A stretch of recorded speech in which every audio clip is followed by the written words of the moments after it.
How some carriers give you so little for your older busted phone you just end up living with it?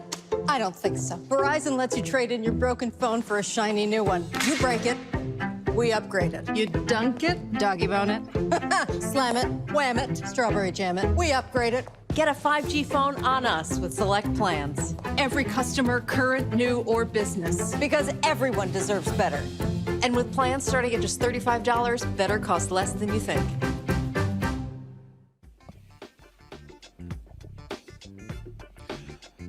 Hey, folks, today is Wednesday, November 17th, 2021. Coming up on Roland Martin Unfiltered, broadcasting live from Brunswick, Georgia on the Black Star Network. The defense, they now present their case in the trial of the three white men who have been charged with the murder of Ahmaud Arbery. We will show you what happened in court today. We'll also preview a group of 200 black pastors who will be here at this courthouse tomorrow as a show of force letting the white attorney who attacked Reverend Sharpton and Reverend Jackson that you don't mess with the black church. We'll also talk with the father of Ahmaud Arbery when we come back about this trial and what he is thinking and what he is going through. Also on today's show, Black Voters Matter protesters were arrested in the nation's capital. We'll talk with Cliff Albright, who is the co-founder of Black Voters Matter. Also, Sherrilyn Ifill, she is stepping down as head of the NAACP Legal Defense Fund. We will hear from her about why she's doing so at this time and who is going to be the new leader of the LDF, the group founded by the great Thurgood Marshall. Also, Congressman Paul Gosar of Arizona, he has been censured by the U.S. House. He's been stripped of all of his committee assignments. We'll show you what took place on Capitol Hill today. We'll also hear from him as well. Two of the men who were convicted for killing Malcolm X, they are going to be exonerated. We'll tell you about that, and we'll hear from the man who did a Netflix documentary to uncover who the real assassin was who killed Malcolm X. And why is a rich white man in Buffalo, New York, how did he rape 4 girls, but the judge gave him probation? Yeah, he clearly wasn't a brother. And also, Julius Jones is 24 hours away from being executed in Oklahoma. We have yet to hear from Governor Stitt. Will also protests all around the country took place today. Free Julius Jones rallies. We'll tell you about that as well. It is time to bring the funk on Roland Martin Unfiltered on the Black Star Network from Brunswick, Georgia. Let's go. He's got it. Whatever the miss, he's on it. Whatever it is, he's got the scoop, the fact, the find. And when it breaks, he's right on time and it's rolling. Best believe he's knowing. Putting it down from sports to news to politics. With entertainment just for kicks, he's rolling. It's on go, roll, y'all. It's Roland Martin, yeah. Rolling with Roland now.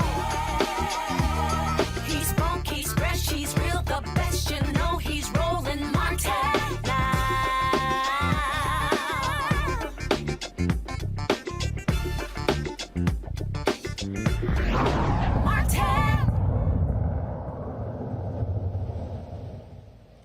Folks, this is a live look of the Glenn County Courthouse. This is where the trial is taking place of the 3 white men who are on trial for the murder of Ahmaud Arbery. It has been quite emotional over the last week. Today, the defense, they actually took possession of this case. The prosecution rested on yesterday. And one of the men actually took the stand today to describe what took place on that day when Ahmaud Arbery was gunned down here in Georgia. Like I said, we are here in Brunswick, Georgia. Tomorrow, more than 200 black pastors will be here as a show of force, making it perfectly clear that attack on the black clergy and this family will not be tolerated. One of the white attorneys for one of the men on trial for killing Ahmaud Arbery, he was critical and demanded to the judge that black pastors not be allowed to sit with the family of Ahmaud Arbery. The judge rejected that, and so you're going to see a show of force tomorrow at 11 a.m. Eastern. We'll be broadcasting that live right here on Roland Martin Unfiltered and the Black Star Network. Before I play video of what took place in the courtroom today, I want to turn to the father of Ahmaud Arbery. who joins us right now. Sir, glad to have you here. Marcus Arbery Sr. had you on the show before. It's good to see you. Thank you. Hate to do so under these circumstances. Thank you. But I have to ask, to see what took place today, to hear Travis McMichael go on that stand and give his version. Many have said that he absolutely lied about what took place. What was going through your mind as you listened to him talk about what took place in taking the life of your son? Oh, God, that's the hardest thing I ever had to deal with in life. But I just seen that he just really crippled himself when he got up there because all his lies was not adding up. And we seen all this and Lord have mercy, he had time to think before he grabbed them guns and went out there, him and his dad, and gunned my boy down. They had time to think. One of the man who owned the home testified last week that nothing was stolen. And I talked to Reverend Jackson, and he said in talking with you and Ahmaud's mother that your son often would look at houses under construction and was studying those houses because he said he was going to build y'all a house one day. Yes, that was his dream. See, he was going to school to be a electrician, and he was getting ready to go back to school. His number one thing always was dream that he wanted to build me and his mama a house. See, his mama had a house he bought that wasn't never built, but he just wanted to build one. That was his dream. And he would go into houses under construction, and he would study the layout, and then would go back home and make drawings in the notes. Yes. That's what he was doing. That's what he was doing, yes. Because my boy, he didn't have to take nothing. He had that to do. And he didn't do that. So I already know what time was that. Because I'm going to tell you something, while he was studying his dream, me and his mama, his brother and sister, them were making sure he all right. He had everything he needs, so he didn't have to take nothing. So that's why I knew that was a lie. You've heard these attorneys say they need more Bubbas on the jury. You've heard them attack black pastors saying, why do they need to be sitting with the family? It is abundantly clear that the attorneys for these three white men, they are trying to play on race, because what they need is they need one of those white jurors to say not guilty. That's right. Wow, Roland Martin, you just said the number one question. You know, they're just trying to act like race don't play a part in it. It does. You can see it every day. It's showing you, and it's just bad. It's hard for African-American people to get justice when a white man wrong. They think it's all right to just kill us, and the system don't work for African-American people. They want to think it's two laws, one for white America and one for African-America. But that's a lie. It's one law. Everybody's supposed to be treated equally. And the law's supposed to treat everybody equal. Now, if you done wrong, you got to be accountable. I don't care what color you are. For people out there watching, listening, who some have not been following this story, who was Ahmaud Arbery? Oh, God. He was just me and his mama baby. He was the baby out of the three children of mine. And I tell you one thing, he acted like he was the oldest because he was the leader to us. He always wanted us just to love each other and get along. I tell you, I can tell you so much stories about him, it'll break your heart. Some stuff that he was doing to help people that I didn't know he was doing. But I knew his heart was in the right place. You got many people came up to me and told me, say, when they was going through something, Ahmaud always lift them up. And he always lifted his sister and brothers up, all his kin people. But I just can't understand why would you kill a young man like that with a heart like that when you all you had to do is talk to him. you can't talk to him balancing a gun. You balance a gun to him. Who gonna talk to you when you balance a 12-gauge shotgun and a 357 Magnum? And you got a 5,000-pound truck trying to run him over. So who gonna talk to you like that? God, it just, oh God, I just can't understand this. It's just trying to take us back to Emmanuel Till. You know, it's the same thing going on, but they're just trying to do it in a different modern way. You know, my boy was lynched by these 3 white men. And the evidence shows you that every day. You can look at what's going on. You look at the trial. Pay attention to the trial. Yeah, white man's doing crime in that neighborhood. They didn't never call the law on them. They didn't ever draw no gun on them. They didn't ever pursue them. So look at the evidence in this. Race does play a part in my son losing his life.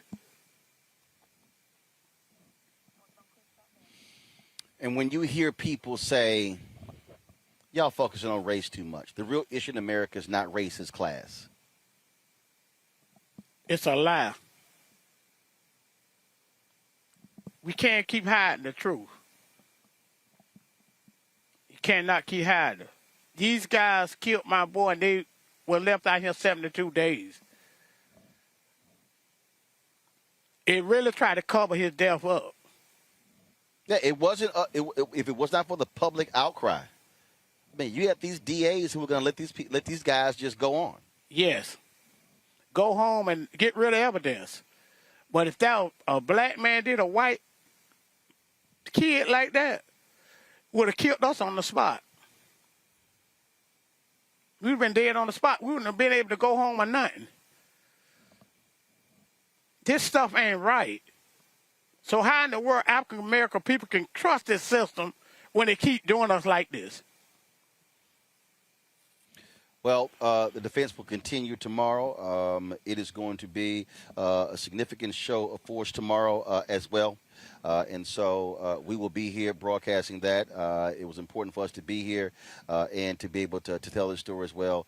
So we've had you on the show before. We appreciate you stopping by again. It's not easy at all, but we certainly appreciate it. Thank you, Roland. I appreciate it. Thank you very Thanks much. a lot, my brother. Thanks. I like you because you keep it real. You tell the truth what's going on for real.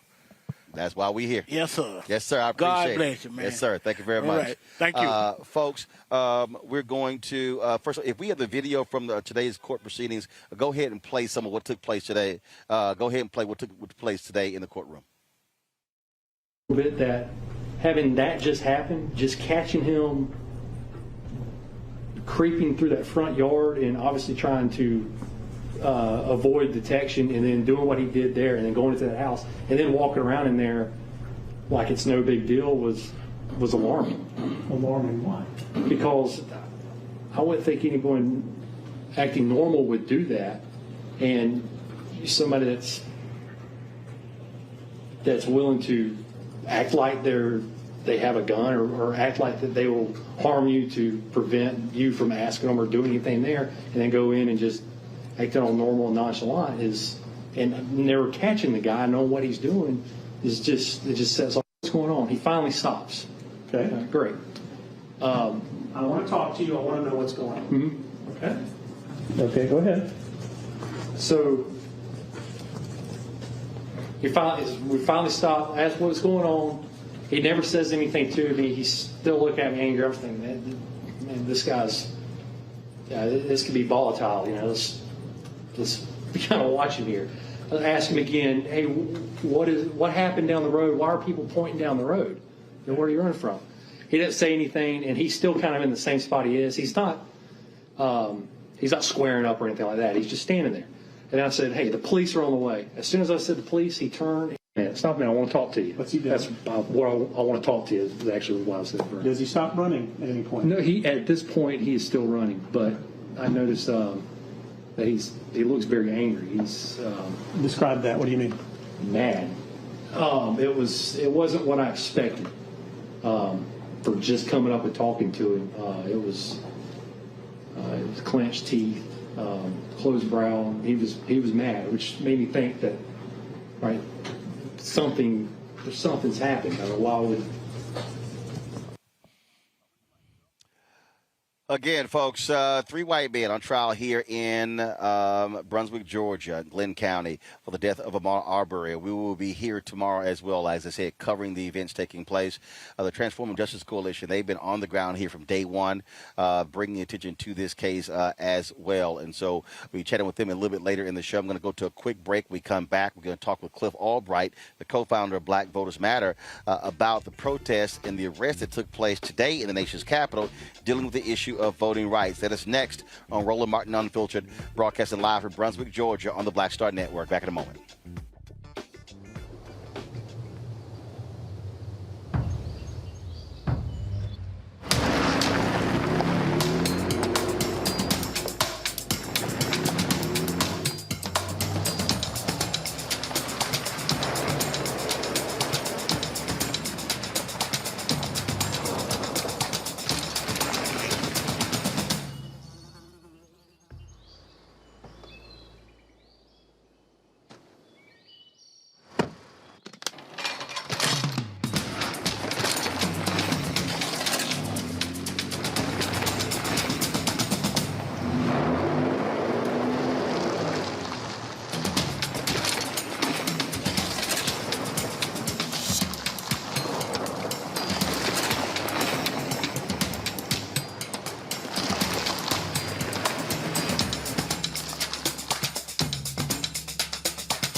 Betty is saving big holiday shopping at Amazon. So now, she's free to become Bear Hug Betty.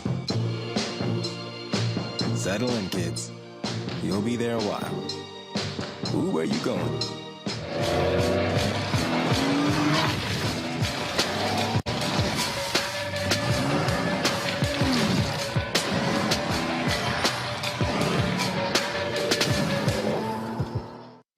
Kim Whitley. Yo, what's up? This your boy Ice Cube. Hey, yo, Peace World. What's going on? It's the Love King of R&B, Raheem Devon, and you're watching Roland Martin Unfiltered.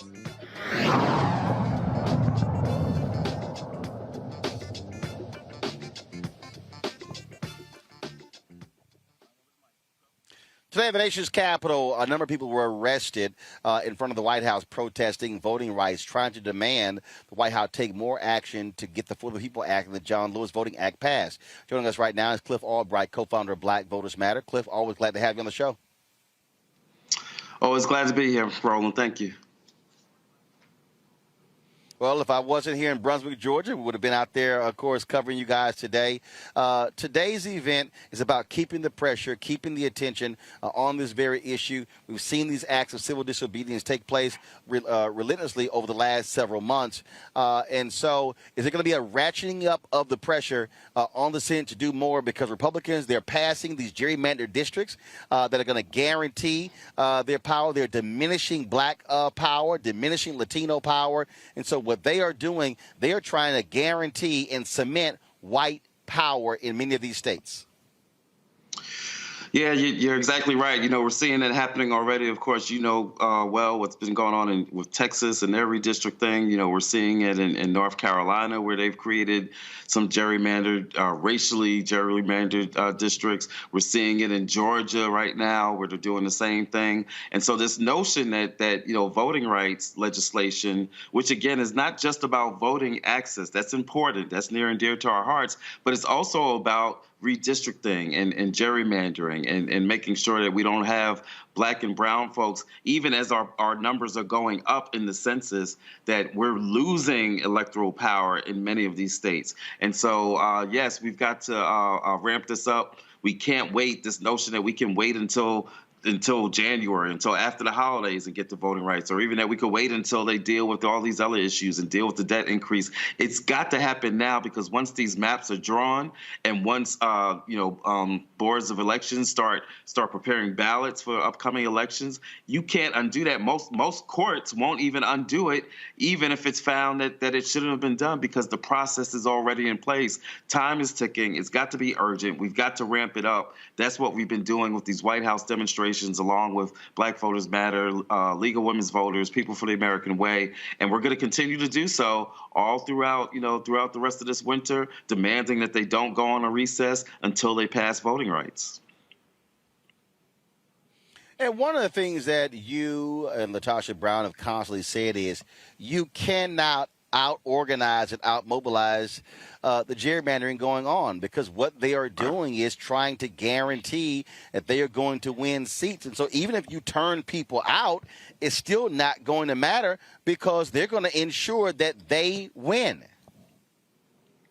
Exactly. I mean, they're literally defining the boundaries and defining the rules of the games and defining who the voters are. They are picking the voters for the elected officials that they want to see. And once they do that, no, we can't out-organize that. We simply won't have the numbers, because we have been split up in such a way, sometimes with lines coming right down the street or cutting through neighborhoods in all kinds of crazy ways, in a way where our voting power has been diluted. You cannot out-organize that, not to mention that once you got the gerrymandering impact, even if you somehow deal with that in terms of organizing and mobilization, you've still got features in some of these bills where they can come in and overturn elections. That's the election subversion part of much of this voters' pressure that we're seeing across the country. You cannot out-organize that.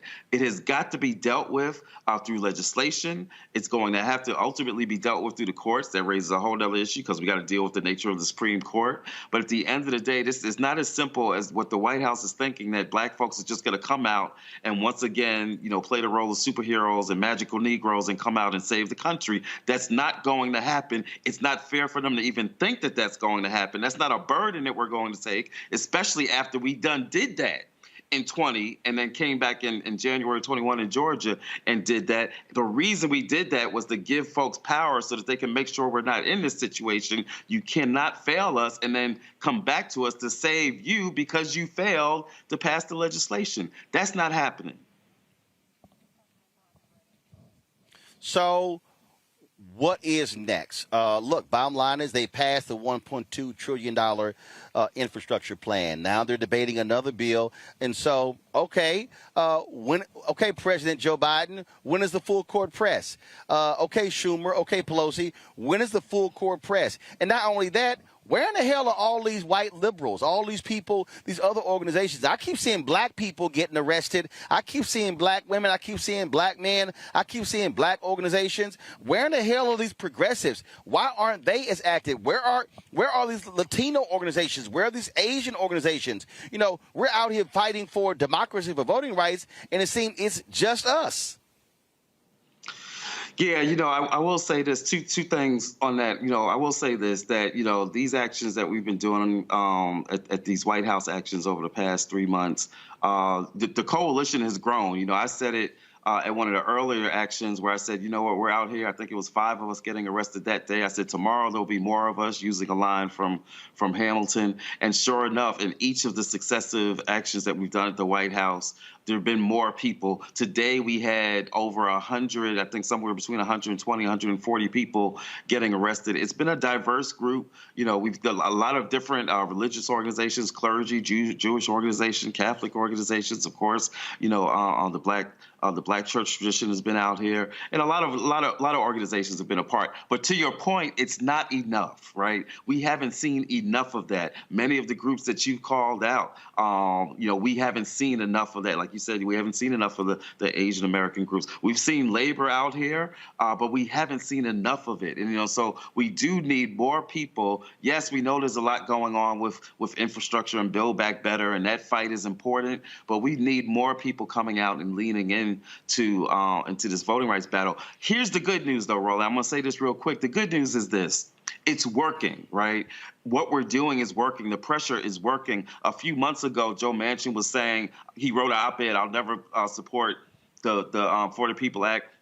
Now there's a piece of legislation out there that essentially has his fingerprints on it. Still to see whether or not he's going to go as far as ending the or modifying the filibuster to make it happen. But we're not where we were 4 months ago, right? Joe Biden, who went into a town hall and said you can't mess with the filibuster because it'll cause chaos, is now saying that he's down for some type of filibuster reform. And there's been some motion, even on a couple of senators like Carper from Delaware, who of some of those folks that were on the fence, who are now saying that they will support it. We believe more of them will come out and say if Biden does more than just say, oh, I could go for it, to saying, look, y'all, I demand this. If he comes to Congress the way that he did for infrastructure and knocks on some doors and speaks to folks in private meetings with the senators and said, I'm not just willing to do filibuster reform, I am asking, I am pleading, I am demanding that you, Democratic caucus, do filibuster reform, more of them will come out and be more vocal about it. That's why we're at the White House making this demand. And that's why I've just had the fourth time of getting arrested over the past 4 months. But it's working, and we're going to keep it up. And we believe that we've just got a little bit further to go. Just got to push a little more harder, and we're going to be where we need to be, and we'll have the voting rights. Not because they wanted to, but because movement pushed them to and forced them to. It shouldn't take that much work, but we're here to get it done.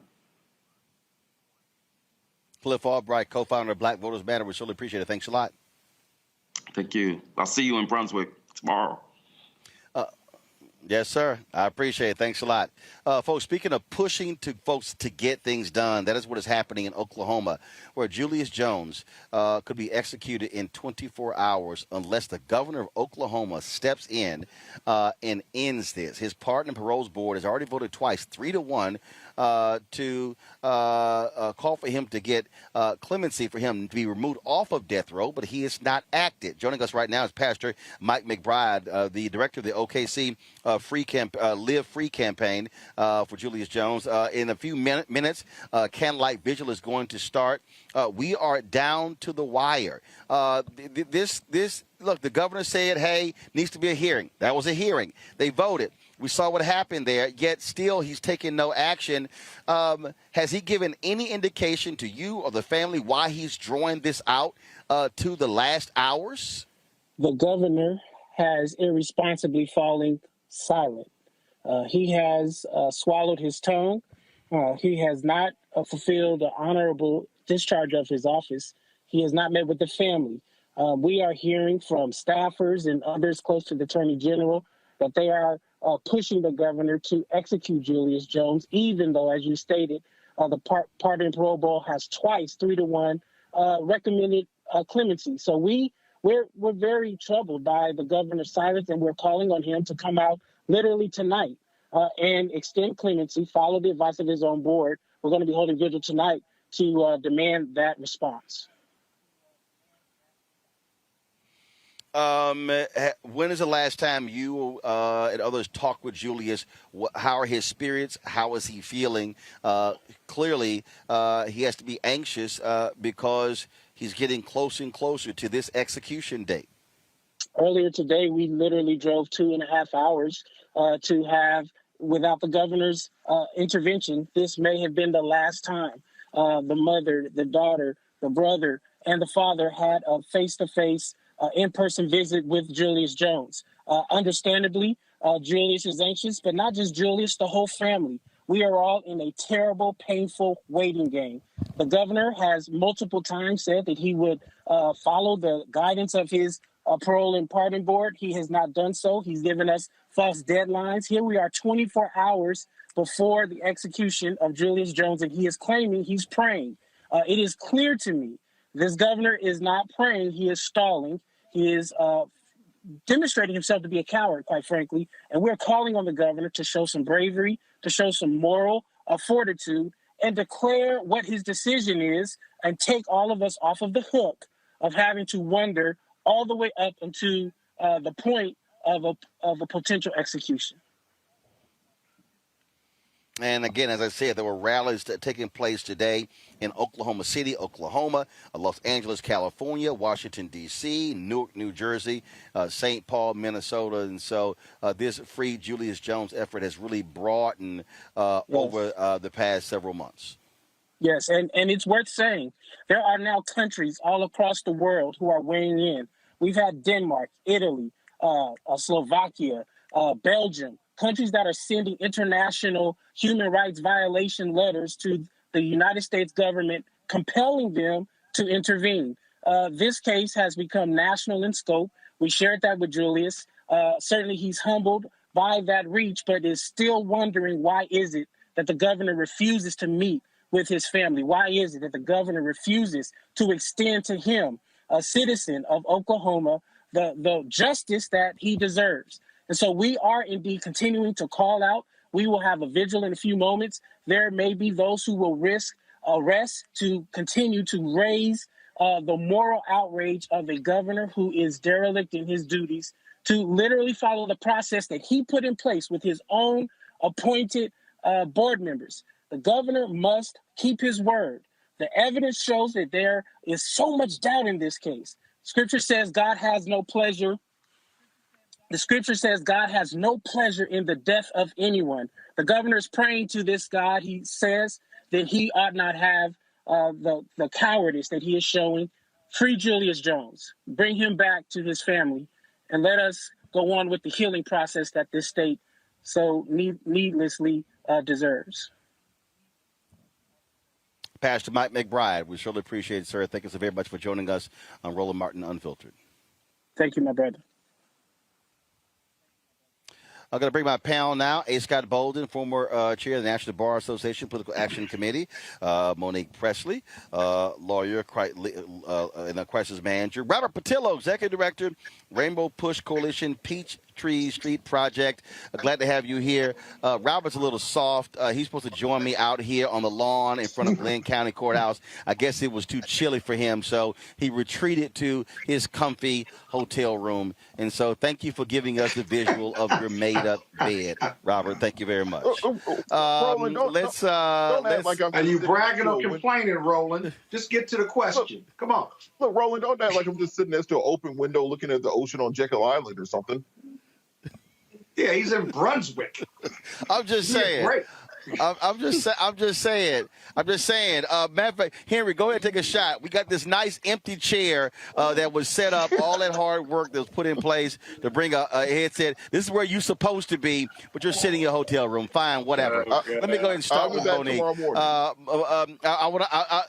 Yeah, okay, gotcha. I want to first start, Monique, with today's trial. The defense has started. Travis McMichael goes on the stand. He couldn't keep his story straight even while he was sitting up there.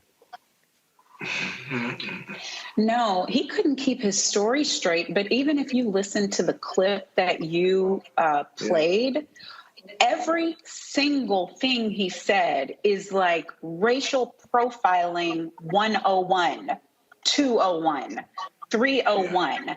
He looked angry, furrowed brow, mean look on his face, suspicious walking in, trying to hide, acting like he had a weapon. I mean, it is garbage from start to finish. These are the things that, as your guest said, these are the things that have been used, unfortunately, for decades and I dare say for generations to justify the killing of Black men and women.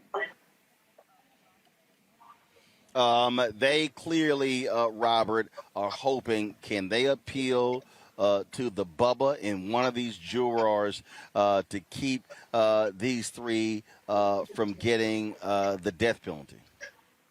Look, one of the things I think are going to come, we're going to have to look at after this case is over is, one, why this case was not removed to a different jurisdiction. Because when you have something as racially charged as this and that has this much local attention, you usually want to move it to a different part of the state so you can avoid those local prejudices. Also, we have to look at this jury composition. To most of us listening to that testimony, it sounds like an open and shut case, which would be, warming up the electric chair already. But in reality, you have 11 white women on the jury. You have 2 people who who are former law enforcement officers. One of the individuals accused in this case is a former law enforcement officer. You have one person who's a former military officer. One of the Mr. McMichael talked about his military service in the Coast Guard on the stand today. You have somebody who's a 911 operator. Part of this case deals with a 911 call. So the fact that you have a jury composition of that nature kind of gives you the idea why they're so brazen on the stand, why they are putting this information out there, because in any other jurisdiction and any other jury composition,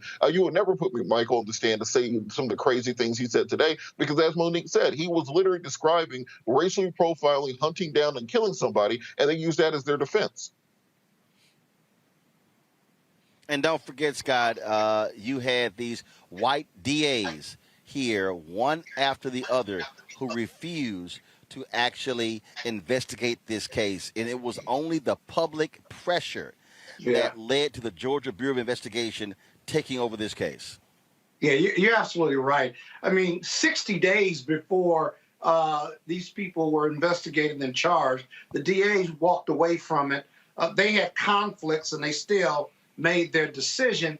This is a sad case. Now, I want your listening audience to really appreciate how sad this case is. I listened to Ahmaud Arbery's father, and then you juxtapose that with the testimony of one of the defendants. The only reason he's on the stand is because they think they need his testimony and the jury to hear his testimony, because normally that doesn't happen. And Monique is right. This is just racial profiling 1, 2, 3, 4, 5. But then what isn't he saying? He's got a shotgun. He's chasing Arbery. He's in a pickup truck, right? And he's got another gun with 2 other people, and they corner him, according to them, like a rat, if you will. And they use the N-word. And then it's almost as if they expect him to say, okay, you got me, hands up, don't shoot. They haven't identified themselves as police officers. Oh, I'm sorry, because they're not a police officer. Oh, they want to do a citizen's arrest? Well, if it's a property crime, coupled with the racial profiling testimony, if it's a property crime, you can't even do a citizen's arrest under the old law. And so what does Arbery do? He's trapped, and what does he do? He grabs the gun, except he doesn't have the trigger. He's got the end of the gun. Guess what's going to happen then? The only person that can pull that trigger is the defendant that was on the stand. It is right for not only corruption, but right for death and a killing and a murder, which is why vigilantism in most states and all states is outlawed. It is a sad case because Arbery should be here. He was killed for running while black. And then the heartbreaking story of his father told us that he went to these houses, he studied them. He was going to build a house for his mother and father. That's not a convenient fact, because otherwise he didn't steal anything. If he was there several times, it makes all the sense in the world. And so we're down in Brunswick with this trial and this judge and these defense lawyers and a jury that is just problematic on its face. Let's hope and pray that those 12 jurors do justice, right, and ignore the nonsense that the defense is putting on the stand. We got to hope and pray for the right verdict in this trial. Barbara Arnwise, the founder of the Transformative Justice Coalition. They have been here from day one, standing with this family. Barbara, you know, the point that Robert made, in any world, people would say, this is an open and shut case. Yes. You cannot trust that being the case when you have one of these white attorneys who said, we need more Bubbas on the jury. Yes.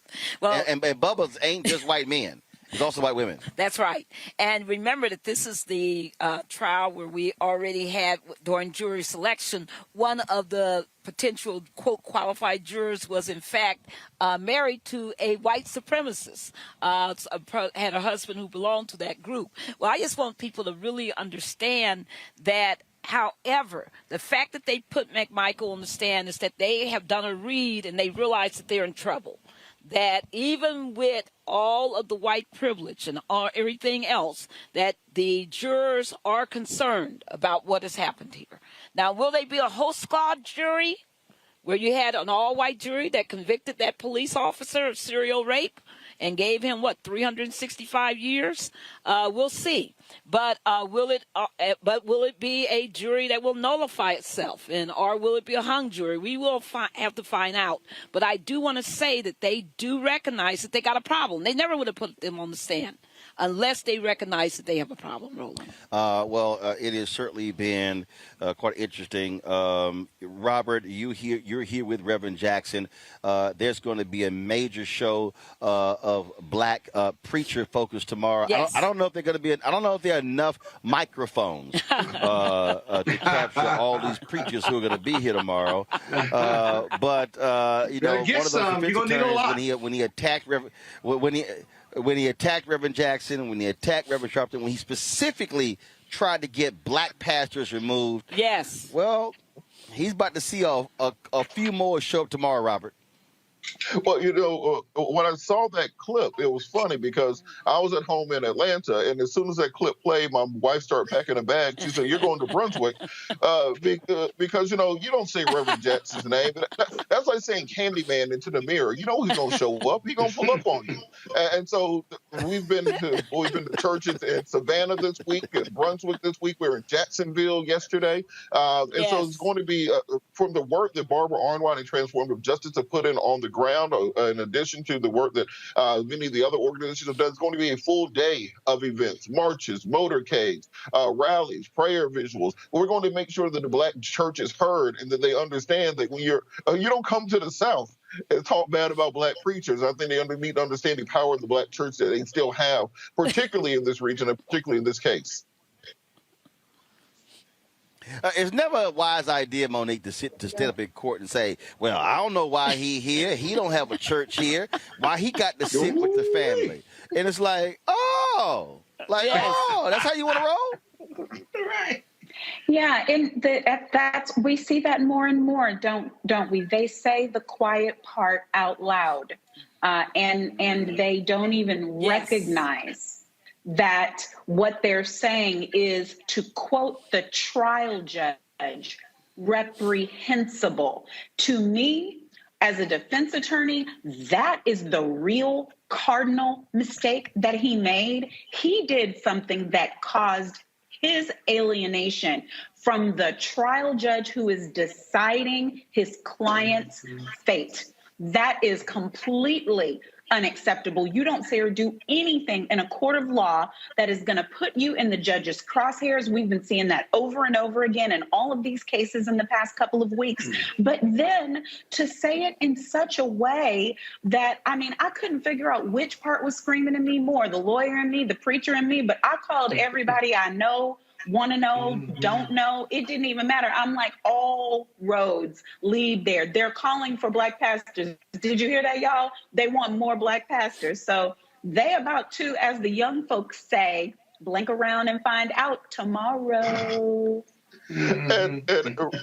But Barbara, he even pissed off. He even pissed off the other attorneys. Yes, because they were like, "Man, what the hell you doing?" Right, because in fact, one of them came out and said that it was asinine and that he couldn't join it. But listen, let's be very clear. However, when he moved for the mistrial, they all joined in. And today his rationale was once again all over the place because the first pastor that he mentioned, Reverend Baker grew up with Marcus Arbery. They have been family friends and pastors forever. So this is all about the fact that they don't like the power of the black church when we are activistic, when we stand up for justice. That's why black pastors need to be here tomorrow. That's why we're marching at 3:00 tomorrow into the community to the Ahmaud Arbery mural. And that's why Reverend Jesse Jackson, even though he is ill, as we know, has put his body on the line to fight for justice in this case. Scott. Yeah, Roland, the other thing is the comfortability. I talk about this a lot with white privilege and white folks. He was, even if he felt that way about black preachers, he felt even more comfortable saying it. And if you look at the lawyers for the defendants, they're bubbas. So you shouldn't be surprised at their white privilege and their racist statements, if you will. They're bubbas too. You can have lawyers that are bubbas in Brunswick, Georgia. the last thing I want to say is tomorrow's going to be really, really interesting, because if you get 200 pastors down there, as many in the courtroom as you can, the prosecution is going to be cross-examining probably the defendant on the stand. And that ought to be motivation enough for the prosecution, no matter how much they don't normally cross-examine defendants. This is a simple cross, right? You take every fact he said. He was menacing. He wouldn't stop running. He was this, he was that. Okay? And you say, you didn't know whether he was angry or not. You didn't know whether he had a gun. In fact, you didn't even see a gun, did you? And you didn't even know why he was at the house. You didn't know whether anything was stolen, did you? And you go point by point by point, and he can look more stupid tomorrow than he did today on the direct examination. But the prosecutor's got to take his time and be fearless and unwind and destruct this this racist narrative and convince the jury that this is a human condition. This is humanity, that this boy ought to be alive, and he died at the hands of these two races. He's got to be fearless in his cross as well as his closing. Roland, can I add something? Barbara, yeah, go ahead. I guess not. No, I wanted to say that these pastors aren't coming for show, they're coming to pray. And prayer changes things. And so the people who are watching, can join. If you can't be in Brunswick, you don't have to be. You can pray online. You can pray as you watch. And this is the history of the role of the Black pastor in the civil rights movement, in the fight for justice, in the fight for criminal justice, in the fight for reform. There have always been Black pastors, not just Dr. King, but scores and scores of them standing, putting their bodies on the line, as my elder sister Barbara just said, for the sake of justice. And that is what is happening tomorrow. People need to understand that this is not a play. This is not a game. This is not a show. That is not why Reverend Sharpton was there. That is not why Reverend Jackson was there. That's not why Pastor Mark Baker, whose church is under the leadership of Bishop Jakes, that's not why any of us, and you better believe it's about to be a world praying. So perhaps the defense is going to get its worst nightmare, not just in that they embarrassed themselves, not just that they called us out, but they called on us to call on the one who's got the power, and that's God. And so I would invite everyone to join and support in this movement, this necessary action tomorrow, starting at 11 a.m., I believe it is. But whatever the time says on everything, join it. Barbara, last question. First of all, okay, so I didn't know about the 3. I didn't know about the 3 p.m. thing tomorrow. So So what is happening tomorrow? Because we're here, so we need to properly plan for it. Yes. Okay, so 11 a.m. There's going to be the rally. Okay, which is happening here at the Glenn County Courthouse. Then what's happening? At 3 o'clock p.m., we march into the community every Thursday since we've been here, since the trial started. That's going to start where? We're start right here, right on 8th Street, right across from the courthouse. So across from here. We'll line up. Okay, you're going to line up, and then you're marching. We're going to march to the Ahmaud Arbery mural. Okay. And we're going to pray and take a knee in honor of Ahmaud's spirit and to pray for justice here. And that mural is located where? It's on Albany and G Street. Okay. And I've been there several times. And that's where he was. That's where he was shot and killed. No, that's just where his image is. Gotcha. Because he was shot and killed in Satilla Shores out in the county. Gotcha. But what I want people to understand is that they've been trying to get rid of us, Roland, since we've been here. This is like the 7th or 8th motion they made. Yeah. And they mention y'all in court. Oh, they always do, because they hate the fact that they're not accustomed to Black activism. You got to understand, there's only 4 employers in this city, and they tell people, you better not. You better not show up. You better not vote. You better not be active. So there is a problem. But one thing that's happened is that the community's just showing up now. And they're showing out, and it's shocking them, because they realize that there's some real fundamental transformational politics happening here. So there's going to be a difference in Glenn County. There's going to be a difference in Brunswick. Okay. Because Black folks are waking up, and not only that, they are showing up. and they will continue this fight beyond this case. So I am, grateful to everybody. Do come, be part of this. Black pastors, you got a voice to be heard. Let's inspire this community. Let's keep this movement for justice going. All right, then. Barbara Arnwine, Transformative Justice Coalition. We certainly appreciate it. Thanks a lot. Thank you for having me. All right, folks. Got to go to a break. We come back. We're going to talk with our panel about freeing Julius Jones. We're going to talk about the two men who are being exonerated for killing Malcolm X. Y'all, we got so much more to talk about. It's a jam-packed show. And then I know our legal panel cannot wait to talk about this rich white boy in New York who raped 4 girls. And the judge said he prayed on it and gave him probation, no jail time. Folks, that is next. All of that on Roland Martin Unfiltered, broadcasted live from Brunswick, Georgia on the Black Star Network.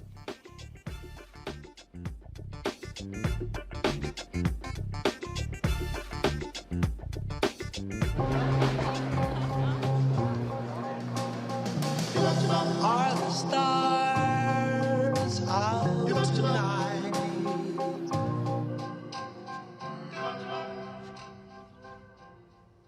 Alexa, play our favorite song again. Okay.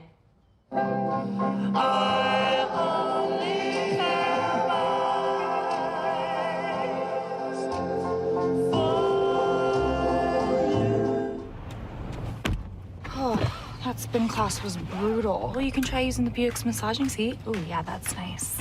Can I use Apple CarPlay to put some music on? Sure. It's wireless. Pick something we all like. Okay, hold on. What's your Buick's Wi-Fi password? Buick Envision 2021. Oh, you should pick something stronger. That's really predictable. That's a really tight spot. Don't worry. I used to hate parallel parking. Me too. Hey. Really outdid yourself. Yes, we did. The all-new Buick Envision, an SUV built around you, all of you. Something that's gonna put you in that. You gonna remember this. Yeah, we was on tour, so Brian wanted to be the headliner. Now your headliner was New Edition, so we're like, okay, you want to be the headliner? No problem. Since you think you that big and bad, okay? Yeah. And I'll never forget one night we, 2 of the guys, the driver got lost. I think it was Westbury we were playing, and I'll never forget. They asked him if he didn't mind going on first, and we would close out. And they came back and he said, no. I'll give him his prop. He took it like a man. It was rough out there. By the time he would come out, you could hear echoes. Wow. Once upon a time, there lived a princess with really long hair who was waiting for a prince to come save her. But really, who has time for that? Let's go. Feeling myself. I'm feeling She ordered herself a ladder with Prime one-day delivery, and she was out of there. I want some hood girls looking back at it and a good girl in my tax bracket. Now, her hairdressing empire is killing it. And the prince, well, who cares? Prime changes everything. What's up, y'all? I'm Will Packer. Hello, I'm Bishop TDJ. What up, Lana Well, and you are watching Roland Martin Unfiltered.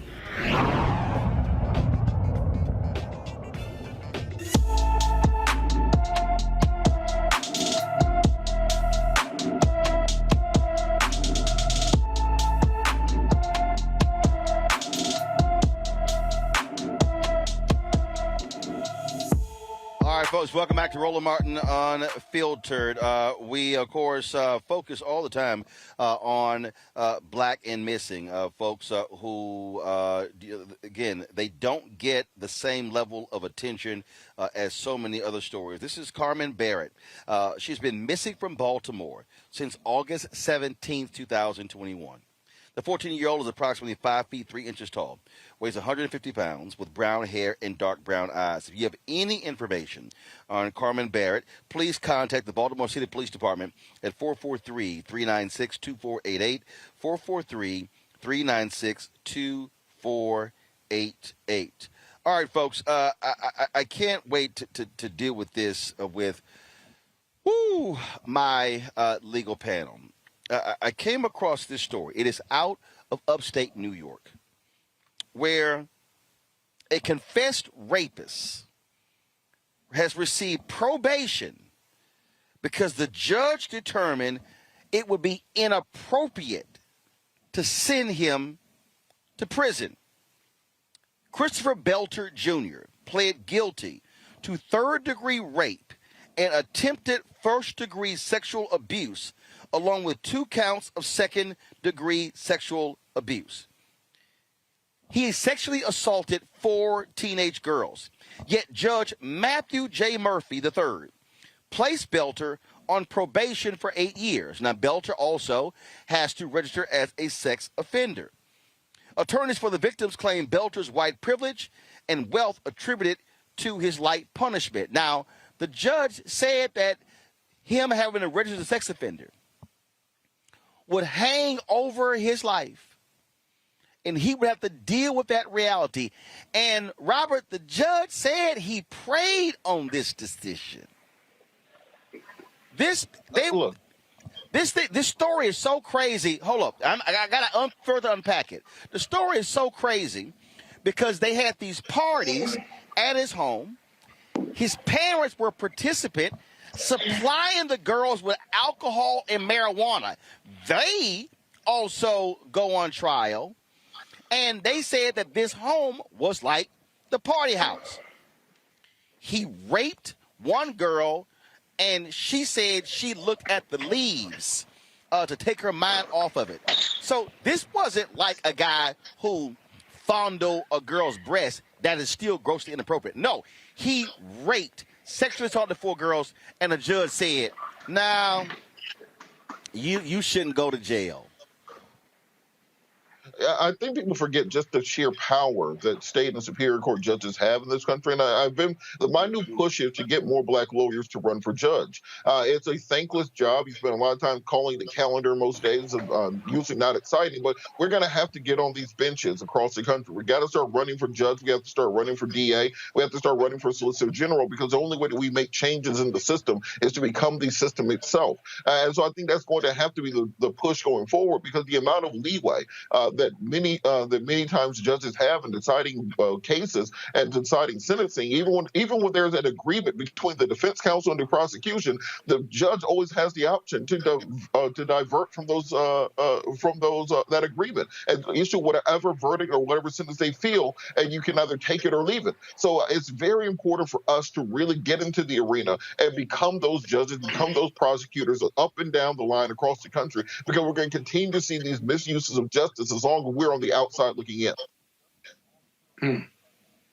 This is, I remember the case, Monique, out of California, where it was a Stanford student who sexually assaulted a young lady, and the judge did not send him to jail. This is even more egregious. This were 4 underage girls who he raped, and the judge goes, yeah, it'd be inappropriate for him to go to jail.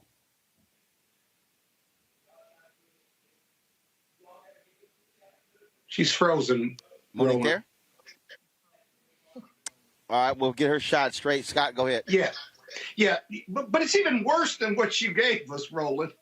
As I researched this case, these were more than one incident. There were an incident with 2 young women when he was underage. And he got probation, I think, on the first 2, and that if he completed probation, he would get youth offender treatment, which is even more egregious, because then, as a juvenile, it won't be on his record, if you will.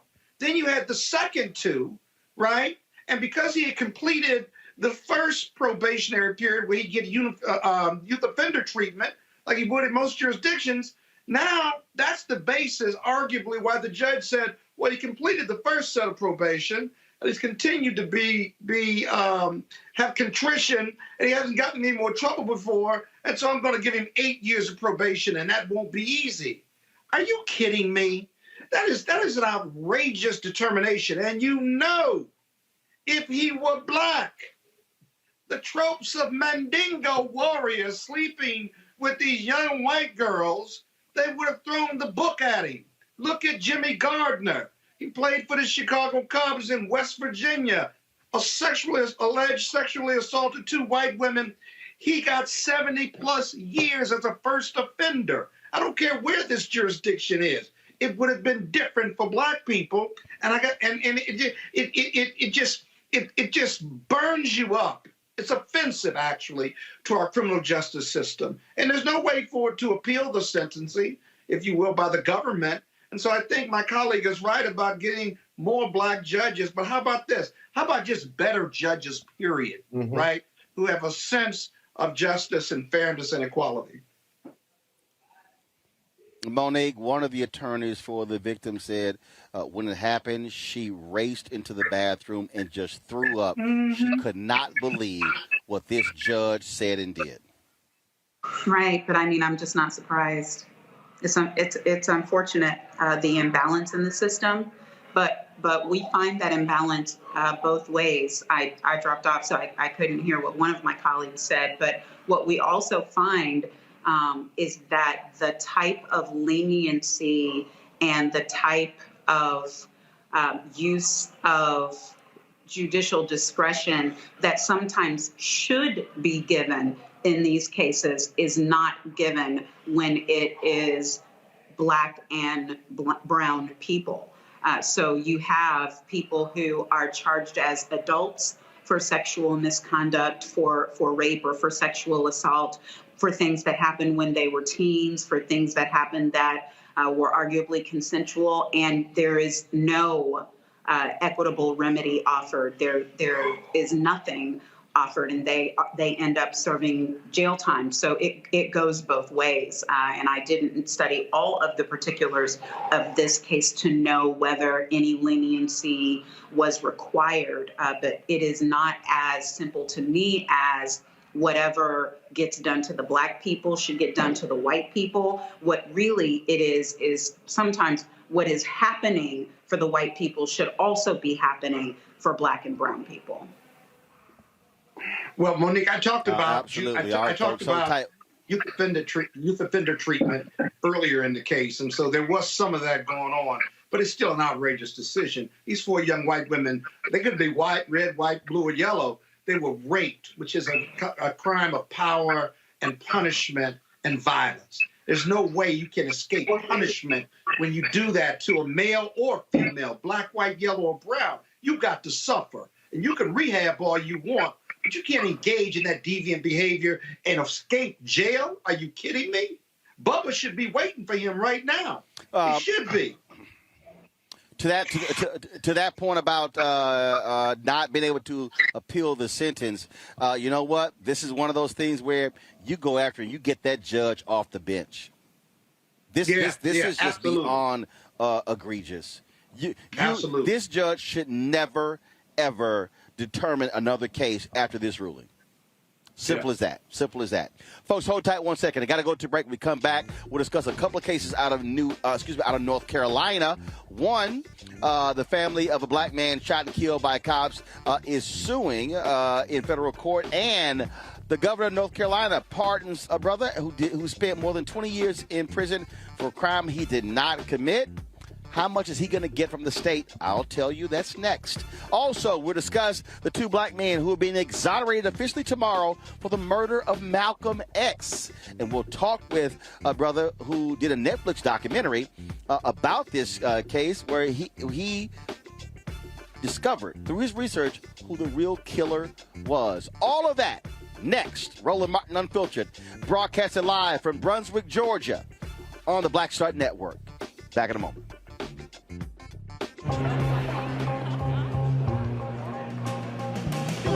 Are the stars out tonight?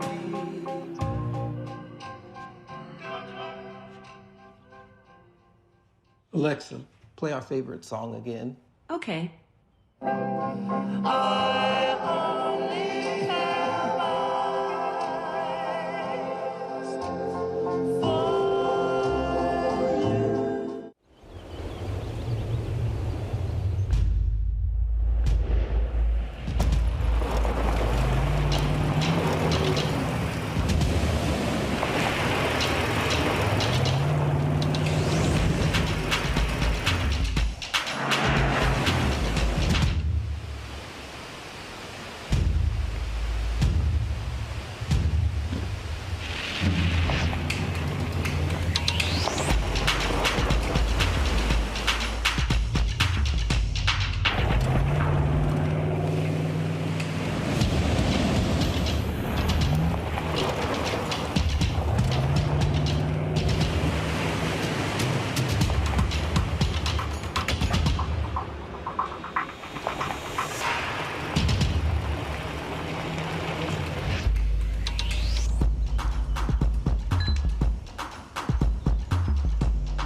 Maureen is saving big holiday shopping at Amazon, so now she's free to become Maureen the Merrier.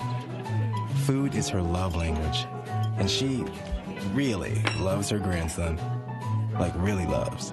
Hello, I'm Bishop T.D. Jakes. How y'all doing? It's your favorite funny girl, Amanda Seals. Hi, I'm Anthony Brown from Anthony Brown and Group Therapy. What up, Lana Well, and you are watching Roland Martin Unfiltered.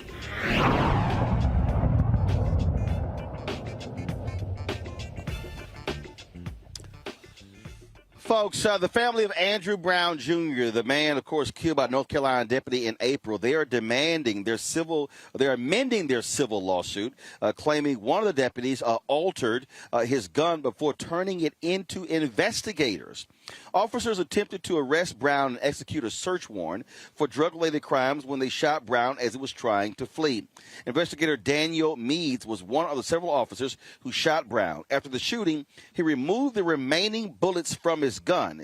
Meads says he was stressing out about how many times he fired his weapon at Brown's vehicle. The family, they're suing in federal court for $30 million. Now, still in North Carolina, Governor Roy Cooper finally, after intense pressure, pardoned a black man who spent 24 years behind bars for a murder that he long said he did not commit.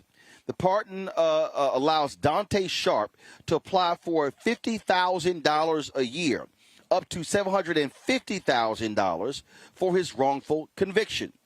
In 1995, Sharp received a life sentence for first-degree murder. He was released from prison in 2019 after a medical examiner testified that the state's theory of the shooting was not medically or scientifically possible, and the state decided against pursuing a retrial. That case there, the thing that was amazing about this, that was in 2019, Robert. People like Reverend Dr. William J. Barber and others, they were on this Democratic governor saying, you have got to step up and give this man a pardon. It was protest. It was pressure. And so even when you have a, again, so-called ally, they had to force Cooper to do this.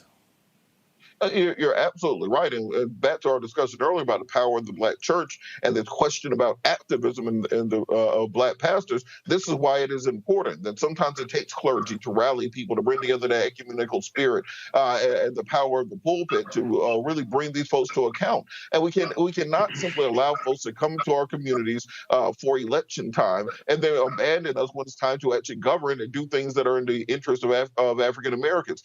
For every case like this, there are hundreds, if not thousands, around the country where young men are sitting and rotting away in prison cells for crimes they never committed, but simply did not have the resources or the ability to fight at the time. And I think that's part of the reason we have to make criminal justice reform central to any legislative package or deals that we're making in Washington, D.C., because we've been seeing this for as long as we've been in this country. And unless we're willing to stand up and fight against it now, when we finally have the type of political cachet needed, we cannot let this opportunity go to waste. Monique? What he said. I don't know. These cases are all, frankly, running together.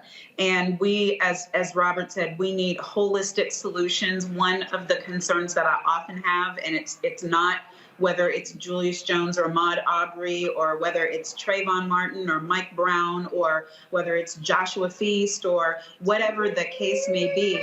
The difficulty is that the case-by-case individual solutions do not provide global fixes for problems that will continue to occur over and over again.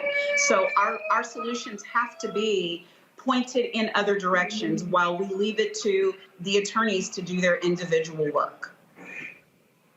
But Roland, it's beyond that. And I've done a lot of work in this space. The reality is there's a second injustice. Once these men and women are exonerated, right? That's the first fight. The second fight is the civil injustice of many states that cap or limit the amount of funds you can recover to make them whole. And many times those caps cannot compensate someone who's been wrongfully imprisoned, wrongfully incarcerated, and wrongfully arrested for 24 years, 20 years, 30 years. And it's an archaic system in many southern jurisdictions and some northern jurisdictions, whereby it's a state program or a state statute, but they all have caps on it to protect the state from massive payouts, even though they're the state bad actors. And so when we talk about criminal justice reform, we cannot forget about all of these returning citizens who have been absolved because of DNA or because of hard work by their lawyers, and then the second fight begins to make them whole. And I got to tell you, there's no consistency to it. It's underfunded, if you will, and then others are sufficient, but few are sufficient. We got to take a look at it. The more people get out of jail because of DNA and what have you, the more we've got to figure out how to properly compensate them, because the current state statutes are woefully inadequate. It is certainly unfortunate. Again, that brother, and most he can get $750,000. 24 years of his life spent in prison for a crime he didn't commit, and the most he can get is $50,000 a year. All right, folks, hold a second. We come back. We're going to talk about two black men being exonerated for the murder of Malcolm X. Unfortunately, one of them passed away several years ago. And so we'll tell you about this story. It is one that a lot of people never believed as to who was behind the murder of Malcolm X, and also how the feds withheld evidence, withheld critical information, and we'll explain it all to you. That's next. Roland Martin Unfiltered, broadcasted live from Brunswick, Georgia on the Black Star Network. Don't forget to support what we do by downloading our Black Star Network app. Folks, again, we are here. We're on the ground. We're not just sitting in studio.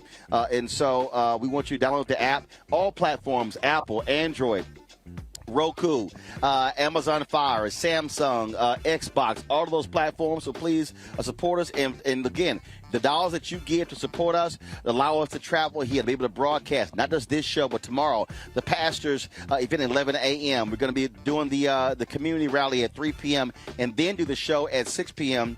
We want you folks to support us. Cash App, $RM Unfiltered. PayPal is R Martin Unfiltered. Venmo is RM Unfiltered. Zelle is Roland@RolandSMartin.com. Roland@RolandMartinUnfiltered.com. We've had some of the people who are supporters of the show who have been here meeting, greeting us, taking pictures, and we appreciate them standing with us since we launched this show 3 years ago. And more from Brunswick next. Are the stars out tonight?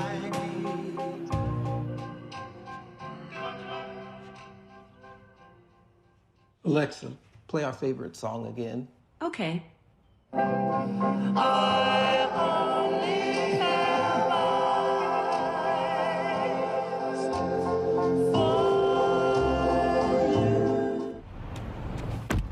Oh, that spin class was brutal. Well, you can try using the Buick's massaging seat. Ooh, yeah, that's nice.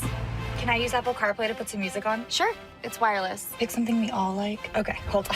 What's your Buick's Wi-Fi password? Buick Envision 2021. Oh, you should pick something stronger. That's really predictable. That's a really tight spot. Don't worry. I used to hate parallel parking. Me too. Hey. Really outdid yourself. Yes, we did. The all-new Buick Envision, an SUV built around you. All of it. Once upon a time, there lived a princess with really long hair who was waiting for a prince to come save her. But really, who has time for that? Let's go. Feeling myself. I'm feeling She ordered herself a ladder with Prime one-day delivery, and she was out of there. I want some hood girls looking back at it, and a good girl in my tax bracket. Now, her hairdressing empire is killing it. And the prince, well, who cares? Prime changed everything. I'm Chrisette Michelle. Hi, I'm Chaley Rose, and you're watching Roland Martin Unfiltered.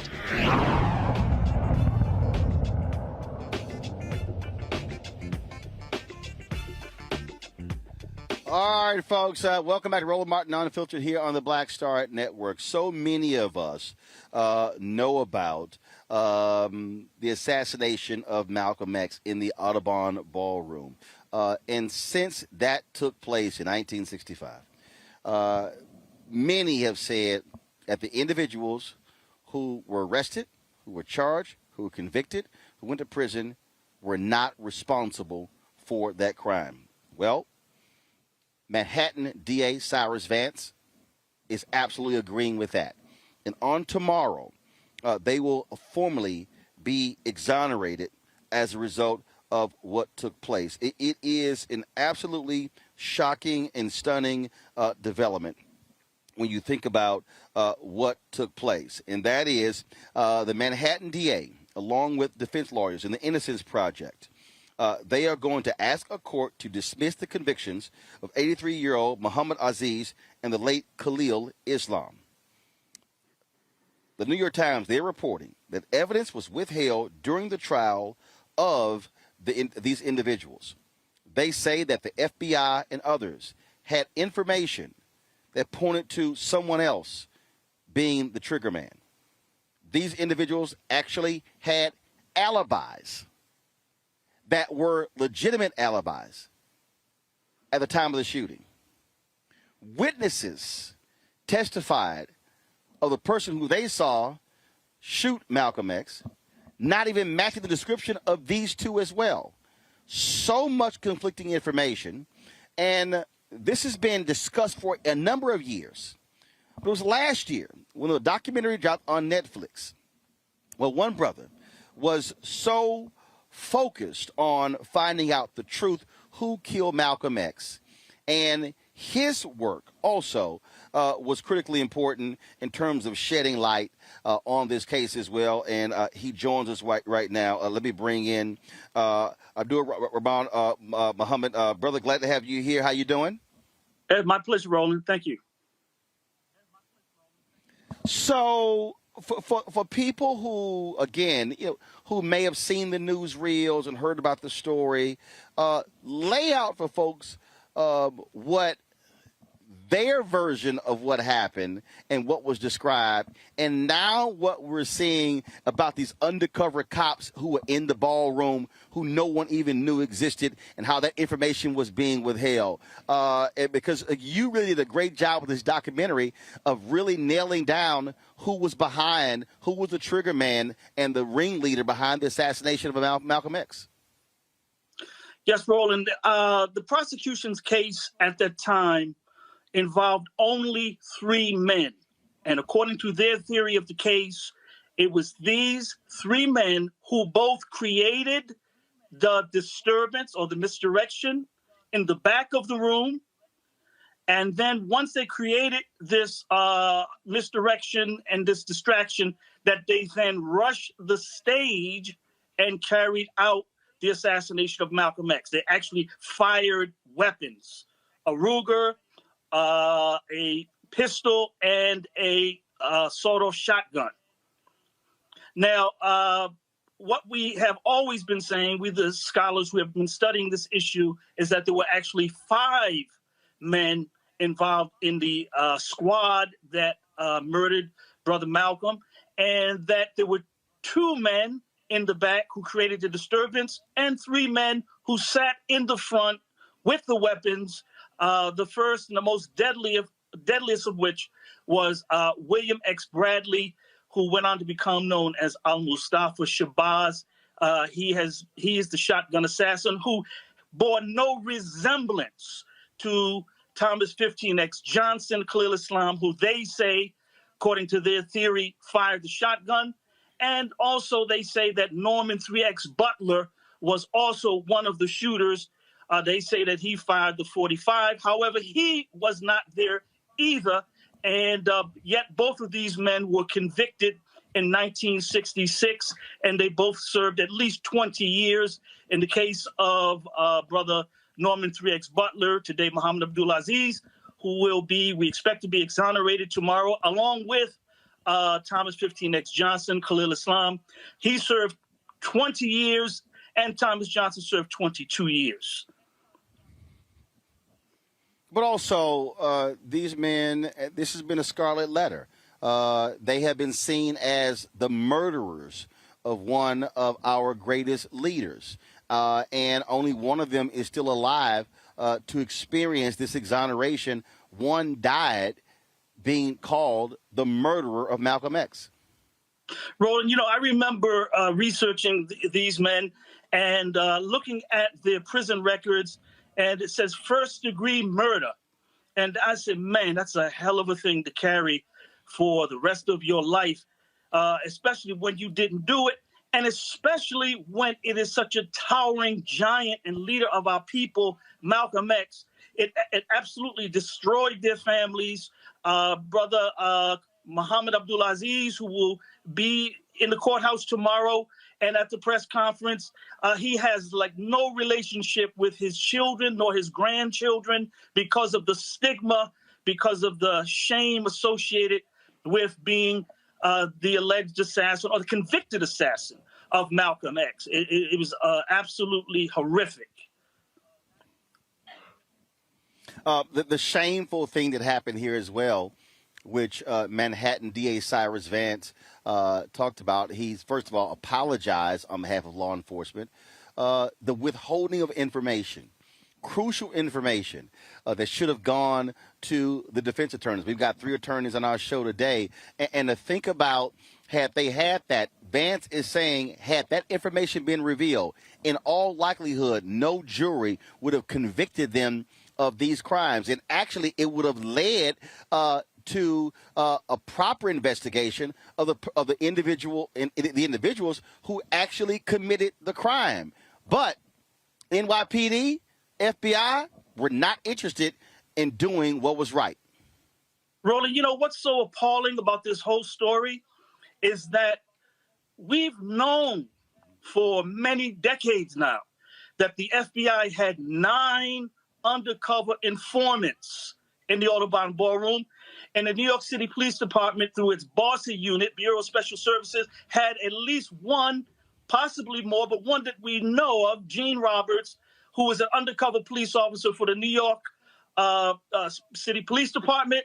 And none of these people, who were all witnesses to the assassination and gave very detailed descriptions of what the assassins looked like, not one of them was called to the stand. In fact, they weren't even their names weren't even revealed to the prosecution team such that they could be called to the stand, or the defense for that matter.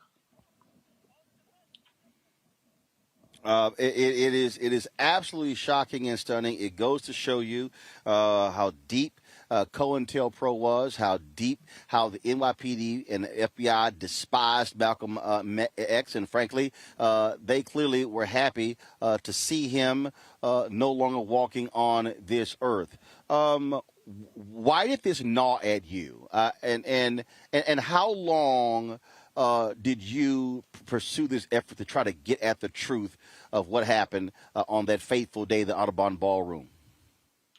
Roland, this question has always bothered me from my earliest days as a freshman at Howard University, where I first was exposed to the story when one of the convicted assassins, Talmadge Hayer, was doing interviews with Tony Brown and Gil Noble and others, trying to get these 2 brothers exonerated. This goes back, 40 years when I first was exposed to it.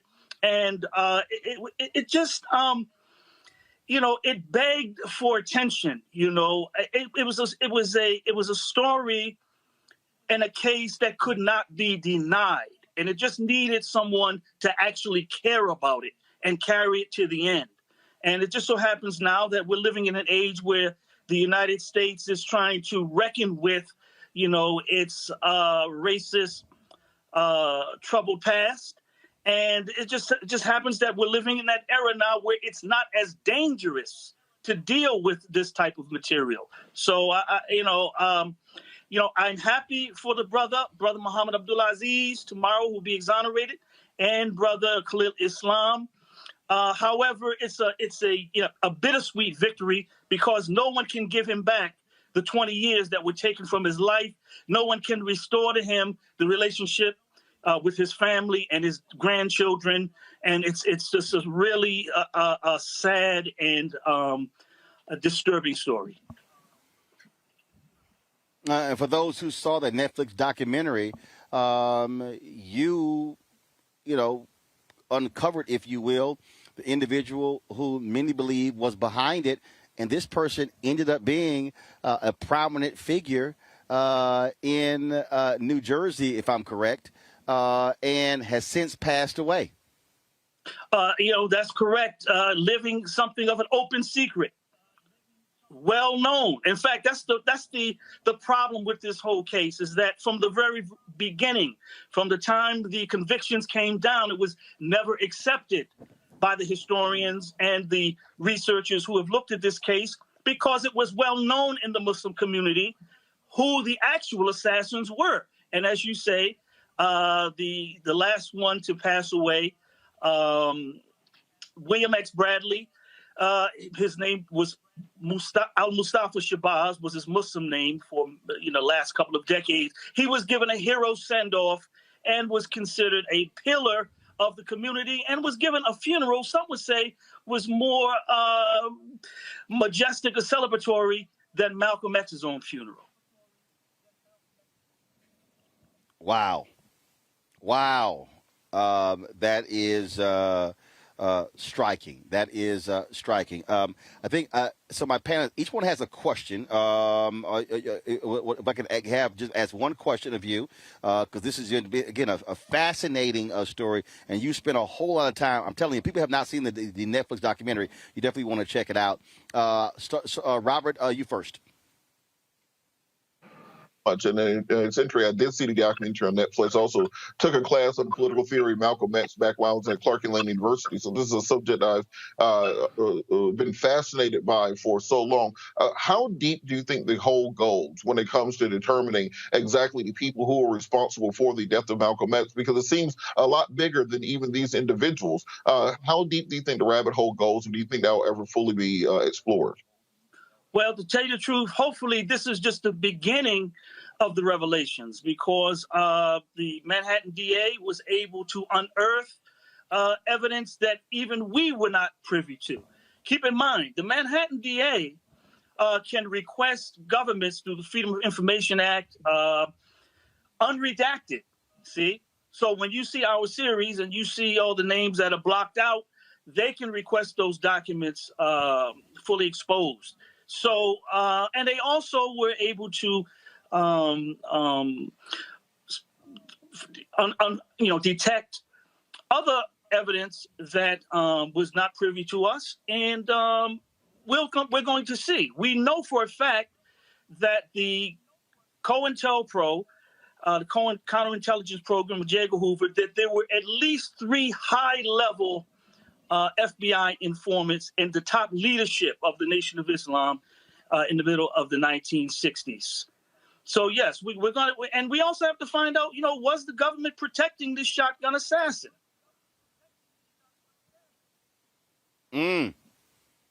Monique. Yes, I was just wondering what, if any, reaction there's been from the Shabazz family. Well, because the story is just breaking today, I have not had an opportunity to speak to. I normally speak to Sister Ilyasa Shabazz, and I have not had an opportunity. I mean, the story is just like literally breaking, as we speak, and I have not been able to find out what her thinking is about it today. Scott. Yeah. Brother Rahman, where do we go from here? Are the real assassins and the co-conspirators, are any of them still alive? Are we demanding that the Manhattan DA's office do more? Is this an ongoing investigation? Will anyone, who's alive be held culpable for his assassination or not, in your opinion?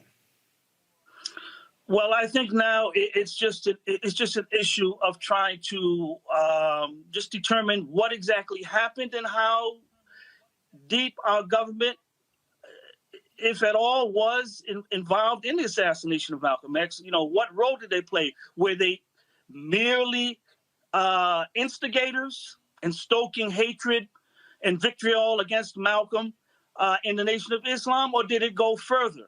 To the point of actually, recruiting assassins to carry this out. I mean, these are the kind of questions that we would like to interrogate the government on, But this is a political question. It requires a political power. It requires a voice, and this is the reason why it's taken so long to get to the bottom of this thing. To the extent to which we have already in the series, is because there just was no political will to do it. There was no advocate for these brothers. They were just forgotten and locked away.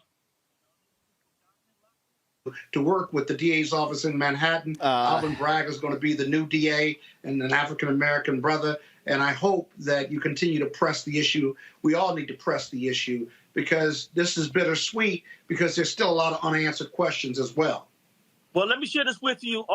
What we do know is that Talmadge Hayer, who filed these affidavits naming his co-assassins, he is the only one of the 5-man team that is still alive with us. All the other accomplices have since passed away. Thank you. Abdur Rahman Muhammad, look, great work. This is, of course, we'll see what happens tomorrow. And yeah, there should be a complete investigation, not only the Manhattan DA, but also on the federal level as well. Because, again, if there are individuals who are in the FBI who knew about what was going on and they're still drawing pensions, they should also have to atone for what they did by being silent and in their involvement in the assassination of Malcolm X. Thank you, Roland. I appreciate it. Thank you so very much. All right, folks, got to go to a break. We come back. Our Tech Talk segment, brought to you by Verizon, features brothers who are 21st century barbers. Also, Sherrilyn Ifill, the longtime leader of the NAACP Legal Defense Fund, is stepping down next year. I talked with her about her legacy and also what she is going to do next. It's a lot more left, folks, on Roland Martin Unfiltered, broadcasted live from Brunswick, Georgia, on the Black Star Network. Back in a moment.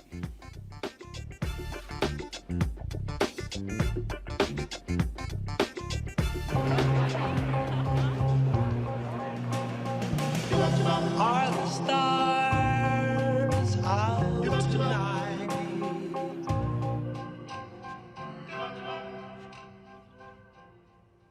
Alexa, play our favorite song again. Okay.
Maureen is saving big holiday shopping at Amazon. So now she's free to become Maureen the Merrier. Food is her love language, and she really loves her grandson. Like, really loves. You know how some carriers give you so little for your older busted phone you just end up living with it?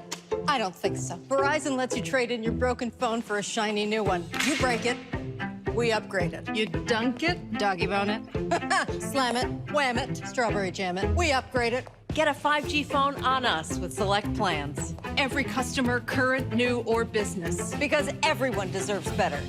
And with plans starting at just $35, better costs less than you think.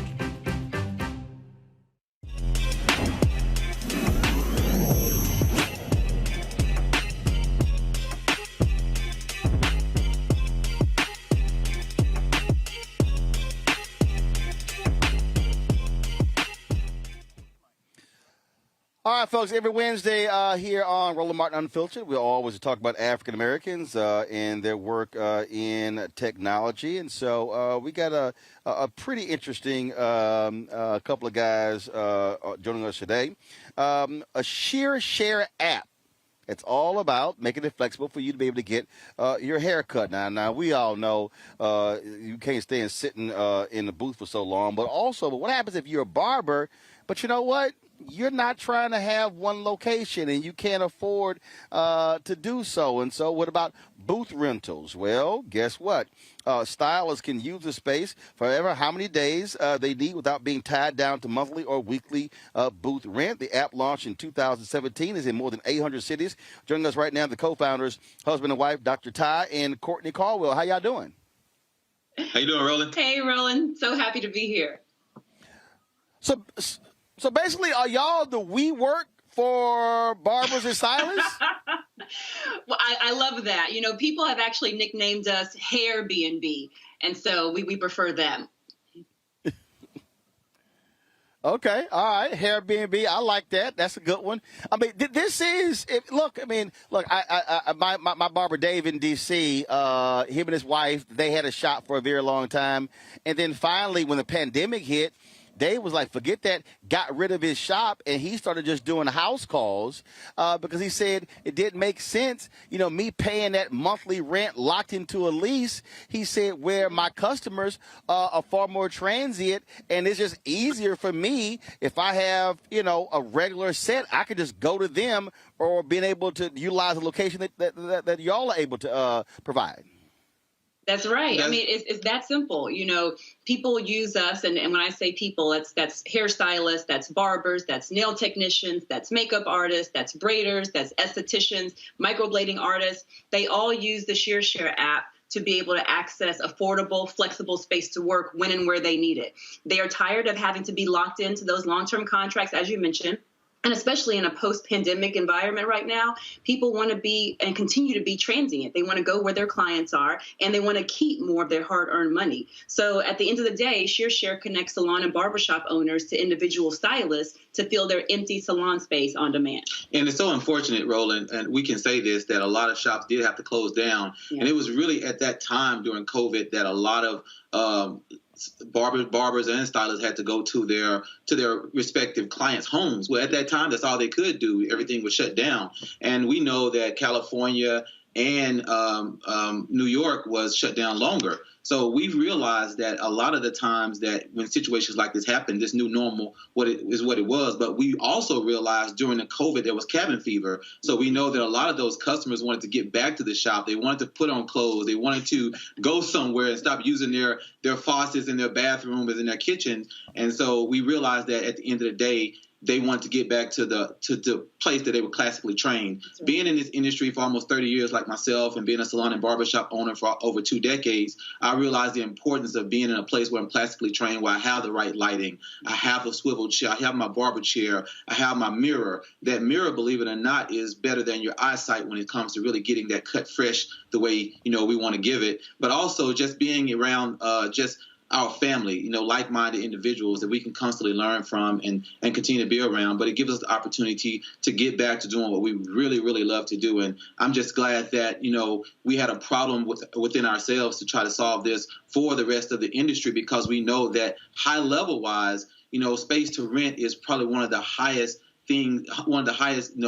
cash burns in their spend. So we wanted to make it just super easy where wasn't locked down. And we also realized is 3 to 4 days is really that sweet spot that licensed beauty and barbering professionals work. Yeah. And so you have that extra 3 or 4 days is just lying dormant. So we wanted to give them opportunity to not have to be locked down, but also realize that there's a reciprocity when it comes state to state, where if they wanted to go from Houston or wanted to go from where you're from to Atlanta or go to another part of Georgia, we're in Texas and we can go from Dallas to Houston and it wouldn't be a problem.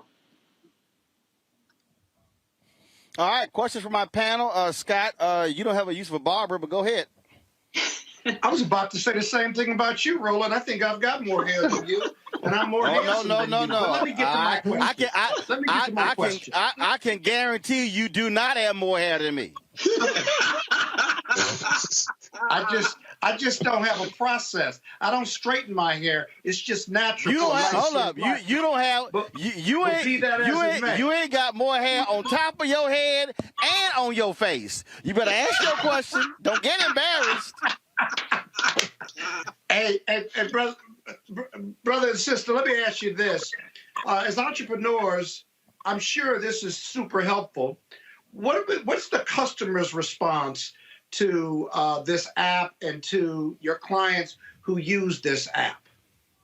Yeah, no, they absolutely love it. Like you said, the response has been amazing. We first started off just catering to hairstylists and barbers, and immediately once estheticians heard about ShearShare, once makeup artists heard about ShearShare, then we had to add a space for microblading artists and braiders because they all heard about ShearShare. They said, well, why are you leaving this particular licensed specialty out? I want to also be able to take advantage of being able to pay for space to work when and where I need it. And so the response has been amazing.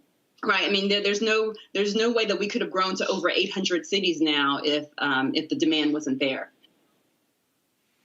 Oh, thank you. Monique. Come on, pump it up. How do we find you? Tell me every place you are. What's the website? What's the Instagram? It's fantastic. Well, Congratulations. Thank you so much.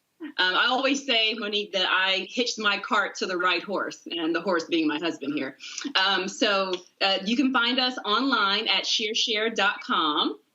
The app is free to download on both iOS and Android. It's also available for iPad users out there. And then we're ShearShare everywhere else, on Instagram, on Twitter, even on TikTok.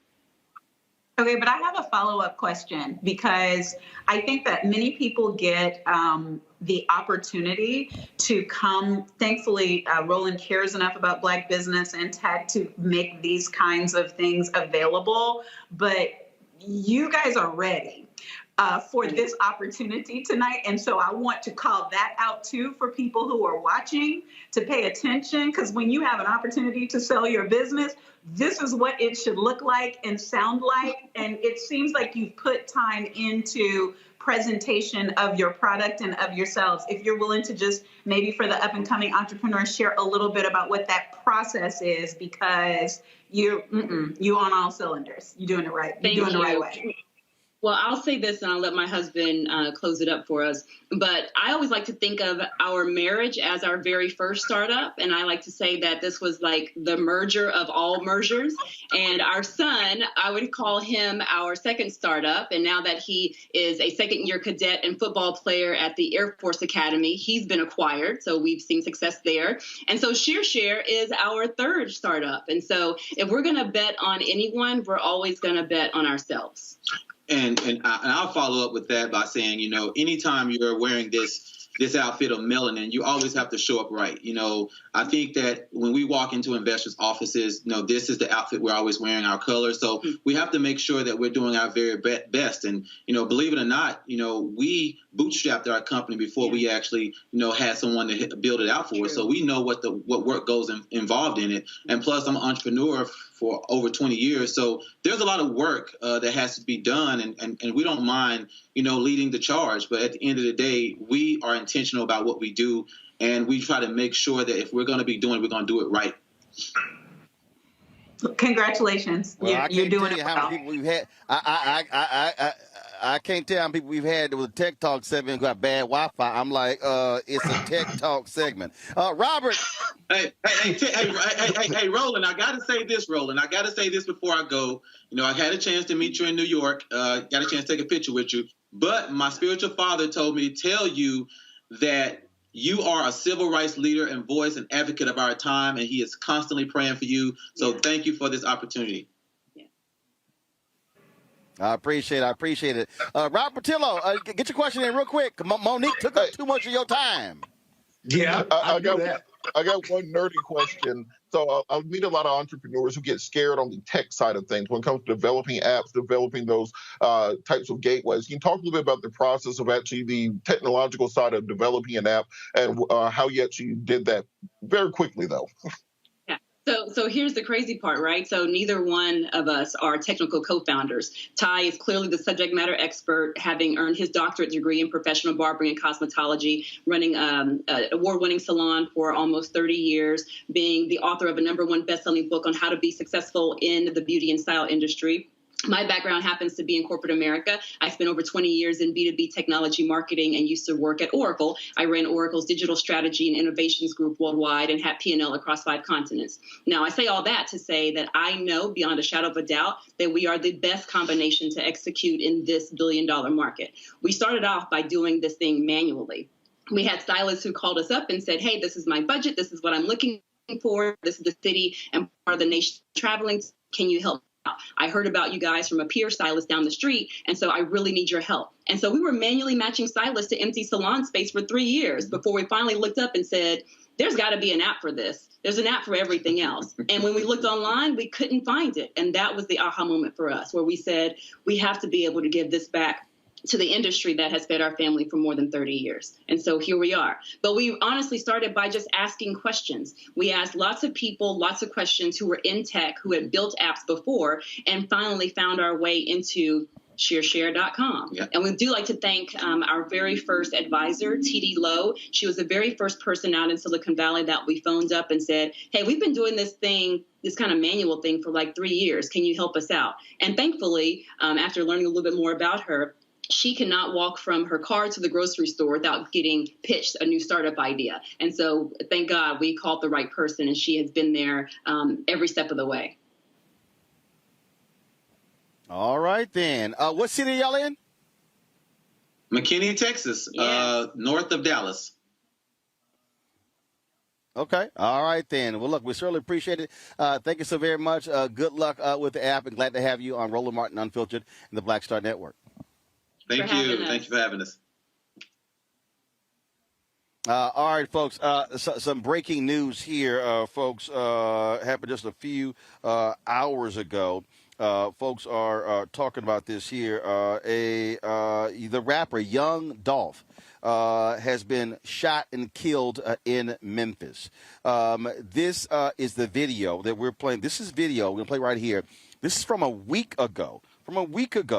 Where he was visiting a particular cookie store there in Memphis. Well, today around 1 p.m., about 6 hours ago, he walked into Makita's Butter Cookies to buy some cookies, and all of a sudden someone drove up, shot and killed him. Again, it took place around 1 p.m. At the bakery there in South Memphis. And so it was a couple of hours ago. Well, the police released a statement, called it a senseless killing that took place.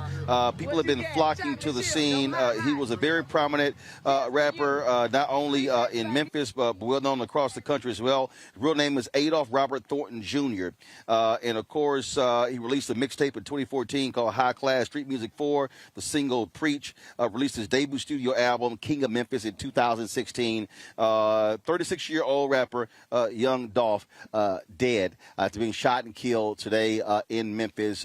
No news as to whether the individuals involved have been apprehended. This is, again, video that was posted on social media of him at this cookie store just 1 week ago. Got to go to a break. We come back. Longtime NAACP Legal Defense Fund head Sherrilyn Ifill is stepping down. I talked with her about why and what is next right here on Roland Martin Unfiltered on the Black Star Network.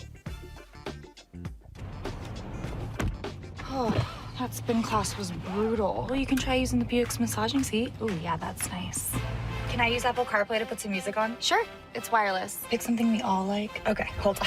What's your Buick's Wi-Fi password? Buick Envision 2021. Oh, you should pick something stronger. That's really predictable. That's a really tight spot. Don't worry, I used to hate parallel parking. Me too. Hey. Really outdid yourself. Yes, we did. The all-new Buick Envision, an SUV built around you, all of you. Betty is saving big holiday shopping at Amazon. So now, she's free to become Bear Hug Betty. Settle in, kids. You'll be there a while. Ooh, where you going? Hi, y'all doing? It's your favorite funny girl, Amanda Seals. Hi, I'm Anthony Brown from Anthony Brown and Group Therapy. What up, Lana Well, and you are watching Roland Martin Unfiltered.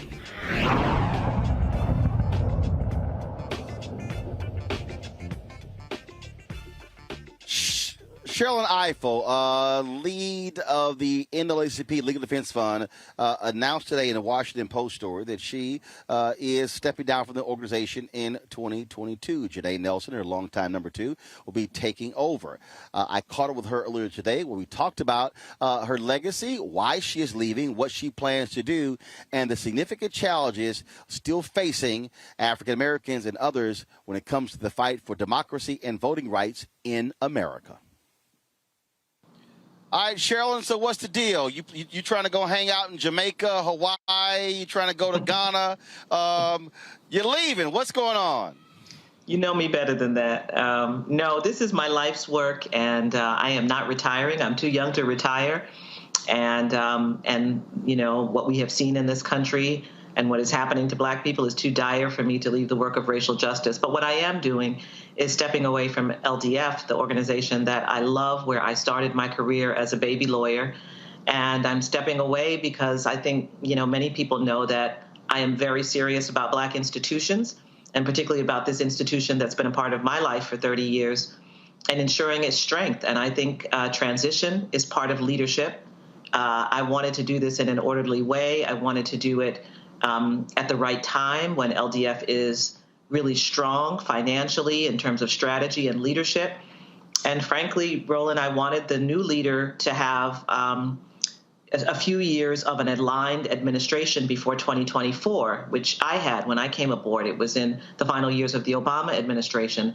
And that meant that in 2016, you know, I was ready and equipped and had my legs strongly planted beneath me. And I'd like that for the next leader. We don't know what 2024 will bring, but we know it's going to be a very serious and volatile time. So I'm not leaving.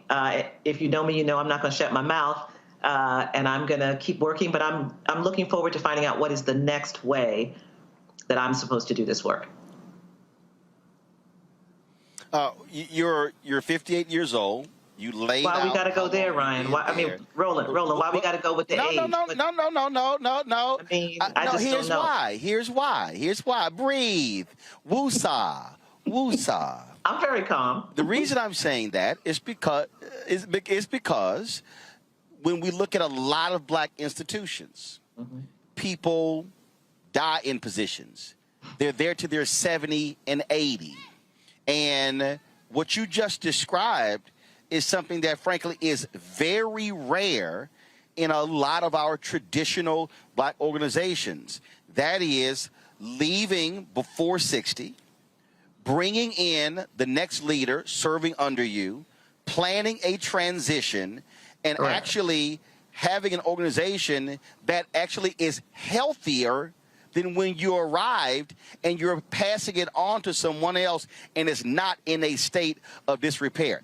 That's actually rare.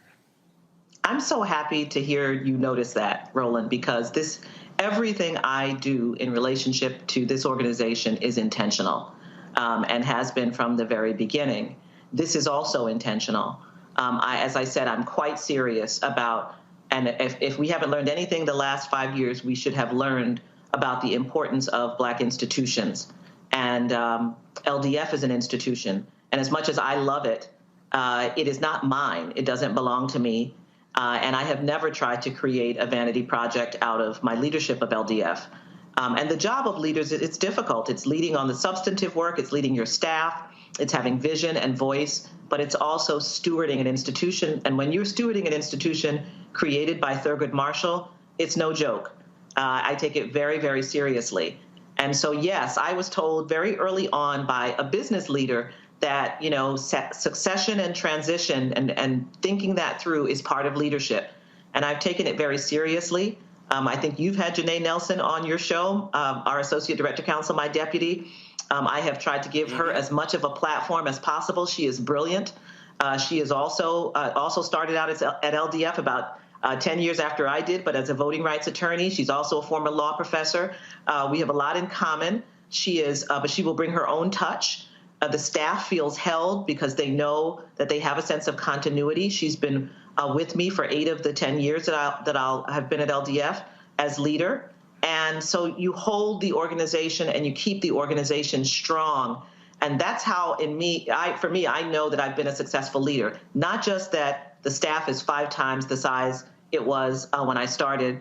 Not just that the budget and the endowment are 5 times the size they were when I started. That's a pretty big deal, and I'm not minimizing that because I also believe that Black institutions need the resources to do excellent work. And I told the board when I interviewed for the job that we would not be nickeling and diming, that I would figure out how to resolve financial issues within the organization, and that I would raise money for. I'd never raised a dime before in my life. In fact, I had been on the other side, chairing the board of a foundation.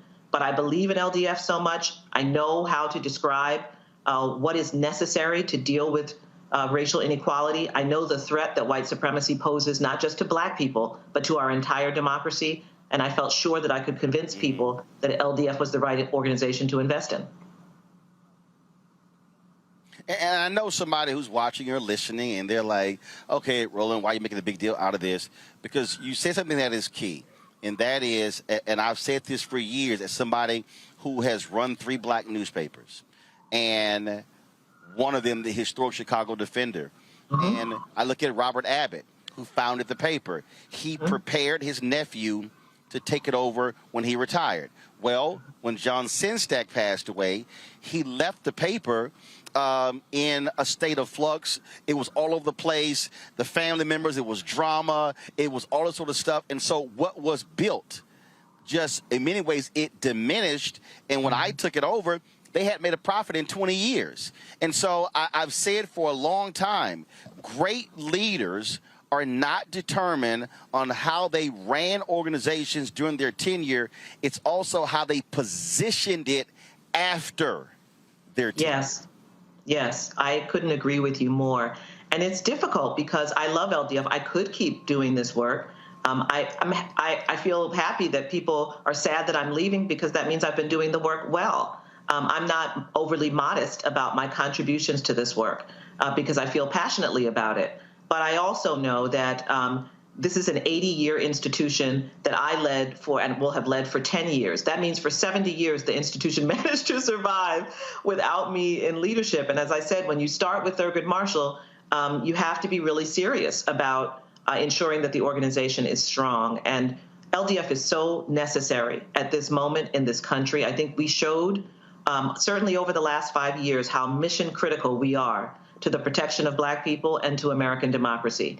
And that's the position I wanted to leave LDF in. I wanted to leave it financially secure so that the next leader would not be inhibited in executing strategy by lack of resources, so that whatever has to be done has to be done. And we see it this year. We don't have our federal voting rights bill yet. I'm still pushing on that. And that means we have to litigate more. We just filed suit against Alabama, in fact, 2 suits against Alabama for redistricting this week. We filed suit against South Carolina for their failure to begin their redistricting. We're litigating against Georgia and Texas and Florida for their voter suppression laws. It's not fun to play whack-a-mole, but if that's what we have to do, that's what we're going to do until we have federal legislation to help us. We are not going to go quietly into this good night. We are here to protect and strengthen the full citizenship and dignity of Black people in this country. And the rest of the country benefits because that makes our democracy healthier. You asked why I have to bring the age part up. Here's why. Hugh Price, when he left the National Urban League, he was 60 years old. And I remember when I interviewed him, and he said, Roland, I'm leaving because I'm young enough to still have the energy to do one more strong play.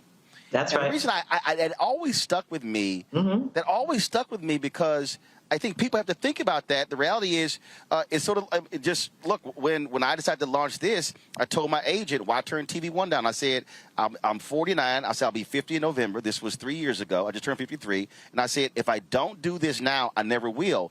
And that's also part of this. You still want to be vibrant and want to be able to have the energy to do it. And so that's why I also brought that up because that also factor in where you said, "Okay, you know what? I've led it, but you know what? I still got pep in my step. I still want to go do something and still have the vibrancy to do it."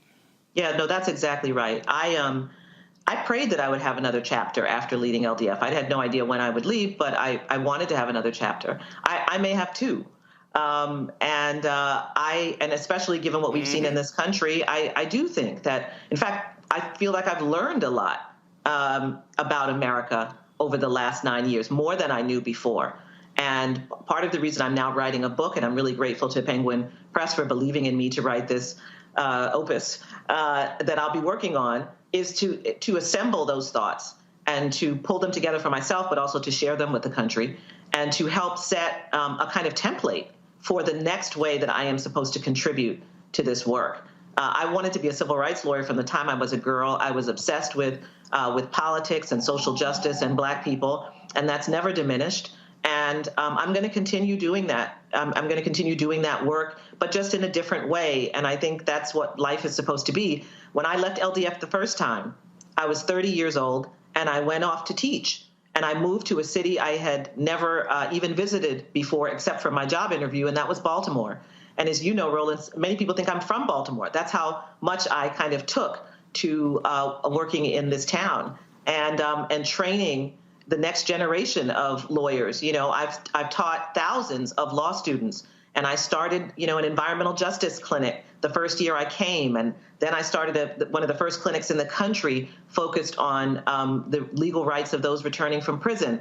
And then as I was leaving, the last 2 years I was leaving, I started a reparations clinic, which really was exciting. I wrote what I think of as one of the most important texts about the ongoing effects of lynching on communities around the country, a book called On the Courthouse Lawn.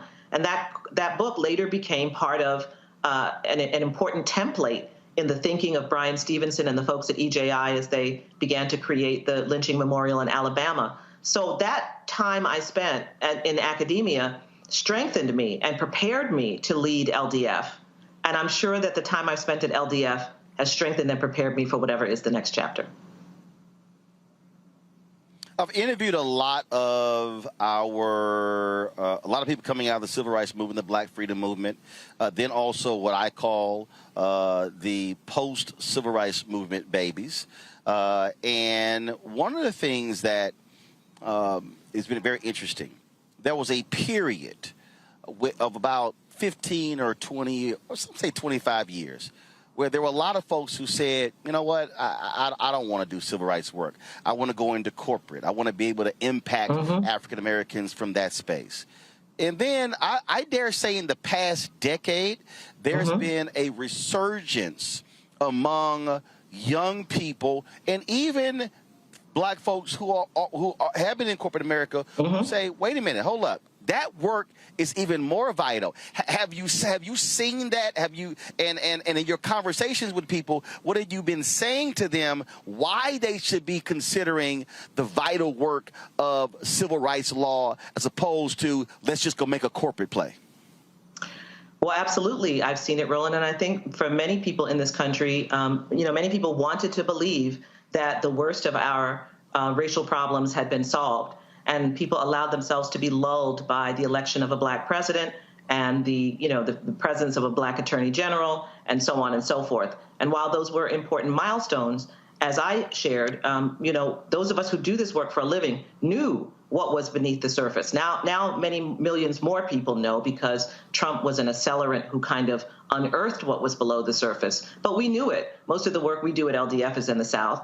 And so we knew that there was an incredible amount of work still to be done. And I think many more people now recognize that. They have seen the videos of police killings of unarmed Black people. They saw January 6th. They saw the election of an openly white supremacist president. And they saw all of the people, including much of an entire political party that was prepared to support him, despite knowing that. They saw Charlottesville. And so people have come to recognize that. So one of the things that I'm proudest of that we accomplished at LDF is that we launched last year something called the Marshall Motley Scholarship Program.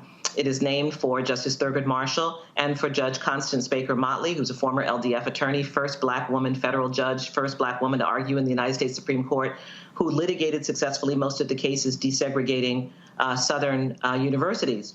And through that scholarship, we pay the full ride for 10 law students each year. We will offer them summer fellowships. They will have internships. They will have a 2-year fellowship after they leave the organization. And then they make a commitment to work for an additional 8 years in the South. All in all, we will incubate 50 new civil rights lawyers focused on the South. That's part of the commitment, because we understand the importance of ensuring that we can keep the troops that we need going forward. And one of the things that kept many people from pursuing this work is that, higher education is so expensive. Undergraduate school, law school, I didn't finish paying off my student loans until I was 41. And many people, find it difficult to imagine taking that on, and it's even more expensive now. So we wanted to remove that for 10 committed, clear young people a year. And they are so inspiring. You can look up, go Google Marshall Motley Scholars, and you'll find them, and you'll find their videos, and you can learn more about them.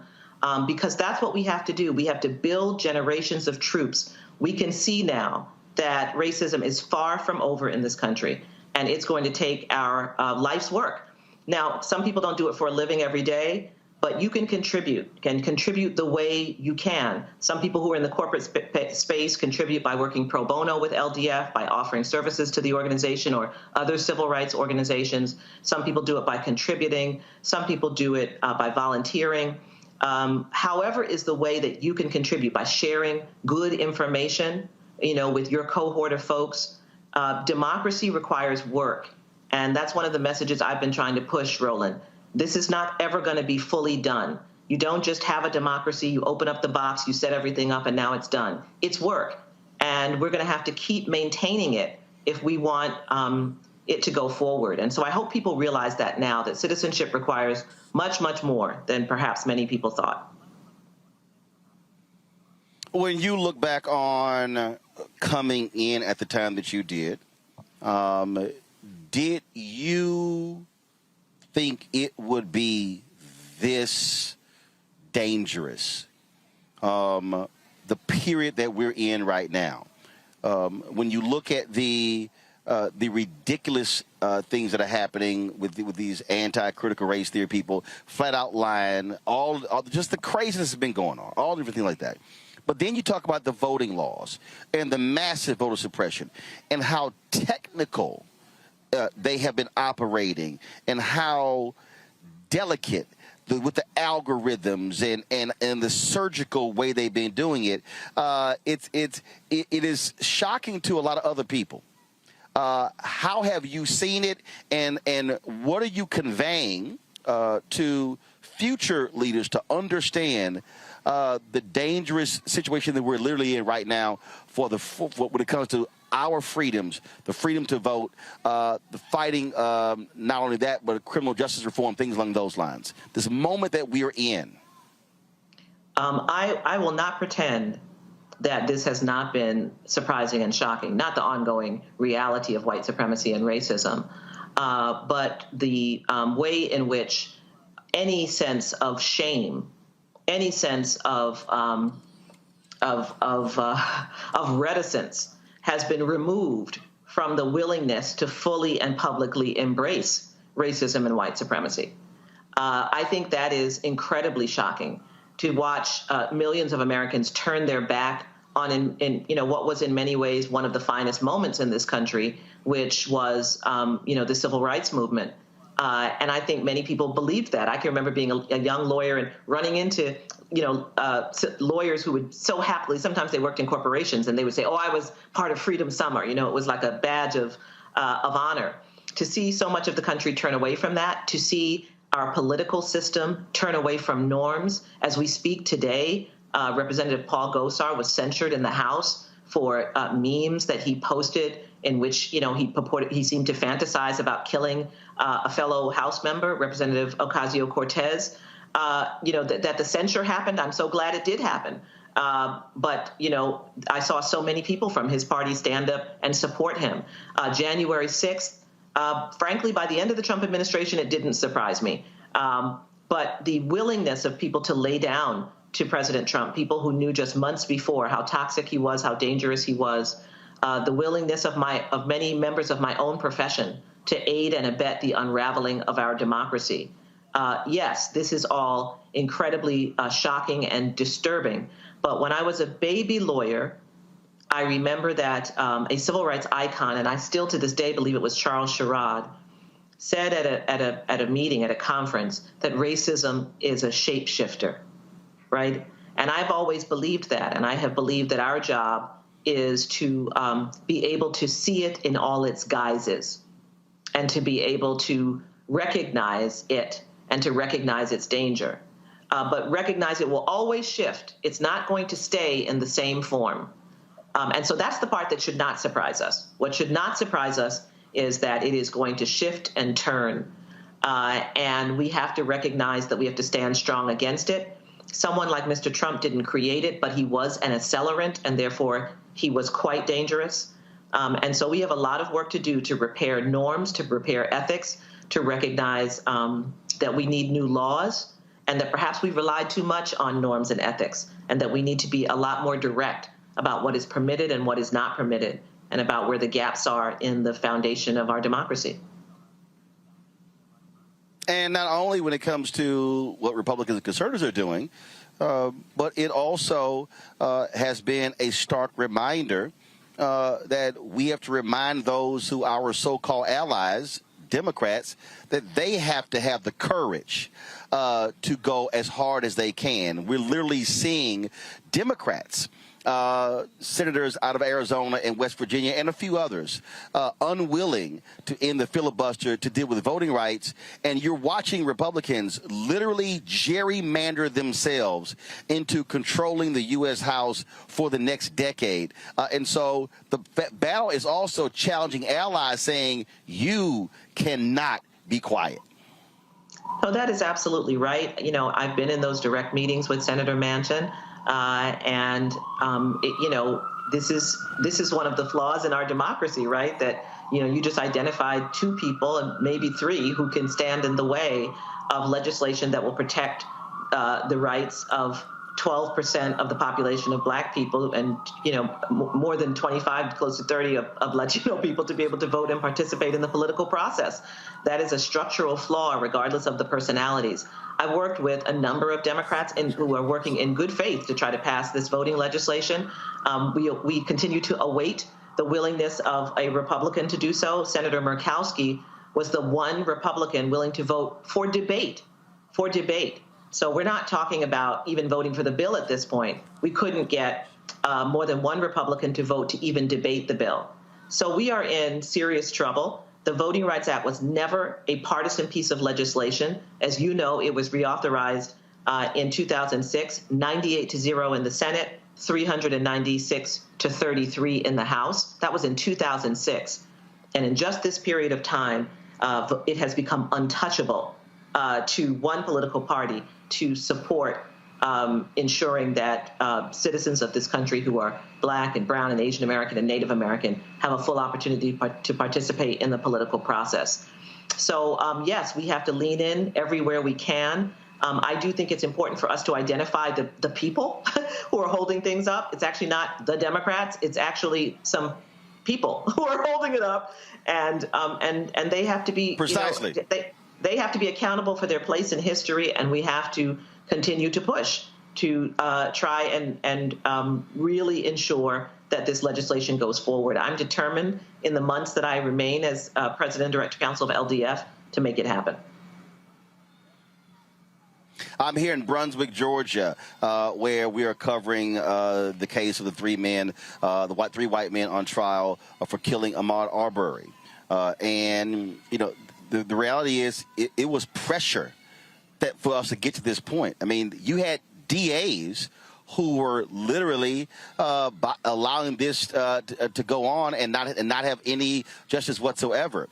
One of the things that has really happened during your tenure, we have seen now the public fully embrace not just civil rights attorneys, but the importance of who is DA.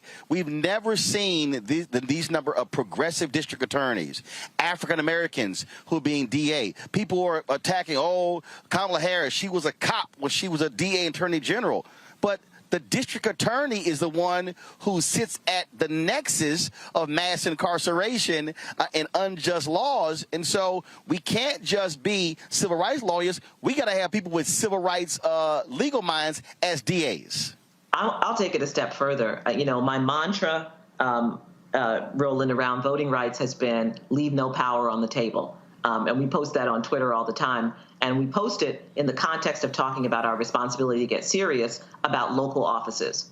And that includes the DA. I mean, if you care about criminal justice and you care about racism in the criminal justice system, then you have to care about who's the prosecutor. You have to care about who's the judge. Many people are watching and have watched the Kyle Rittenhouse trial and have, been extremely disturbed about the conduct of the judge. That is an elected judge who has run unopposed a number of times. I think he's been on the bench 40 years. So pay attention to judicial elections. Sheriffs, pay attention to sheriff elections. Sheriffs are the ones actually who evict you. Sheriffs are the ones who make the connection with immigration officials to do these kinds of interdictions. And there's a whole movement on the right to activate sheriffs in support of the far right. They have programs that they're using to try and train sheriffs. And we're seeing around the country this movement of sheriffs. And if we see another attempt to overturn elections and so forth, I have no doubt that some of these sheriffs will be part of it. So we don't have the luxury of standing back from any office and suggesting that we won't do it. You can't say you care about criminal justice, reform, mass incarceration, and racism in the criminal justice system and walk into the voting booth and not know the difference between the sheriff candidates, or when it says for the judicial races, pick 3, and you don't know any of them, or you know only one. And when I say this, I'm speaking to myself as well, because I've had that experience. We have to get serious not just about casting the ballot, but about being educated about who we're voting for. They don't all have to be black, but they do have to align with your values of what you want to see in our criminal justice system. We're seeing the so-called anti-CRT movement, the anti-truth movement. So it matters who sits on the school board. Do you vote in school board elections? I know when we go in the booth, we vote for president. I know we vote for senator. I know we vote for governor. I know we vote for mayor. But do we vote for school board members? Do we vote for the Public Service Commission? If you live in Texas, do you vote for the Railroad Commission? And do you know what the Railroad Commissioner does? Leave no power on the table. We have to begin to educate ourselves about these local offices, about the power they have. We have to be prepared to support candidates whose views are aligned with the kind of world we want to live in. And we have to vote in those elections. There are elections every year, Roland, not every 2 years, not every 4 years. Yep. I'm sure if you check, you will find that there are elections, maybe they're ballot initiatives, raising bond money for the library or for public pools or to amend the Constitution. You need to educate yourself and do it every year. And I'm talking to myself as well, because I can be inconsistent with the offices too, with knowing, who the different candidates are. It's a lot of work. And maybe, Roland, your platform can become one where we begin to talk about some of those local races and talk about what those officials do, what their powers are, and how that affects the rights of Black people. Absolutely. 2 final questions. First, there are a lot of cases that y'all been involved in.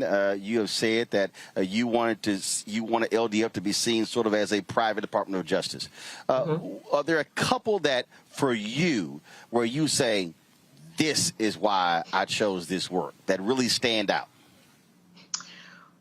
One of them, which is a case certainly the Department of Justice would never bring because they would be on the other side of it, is, last year, crazy as it seemed, January 30th, I stood with representatives of the United States Postal Service to unveil the Gwen Ifill stamp.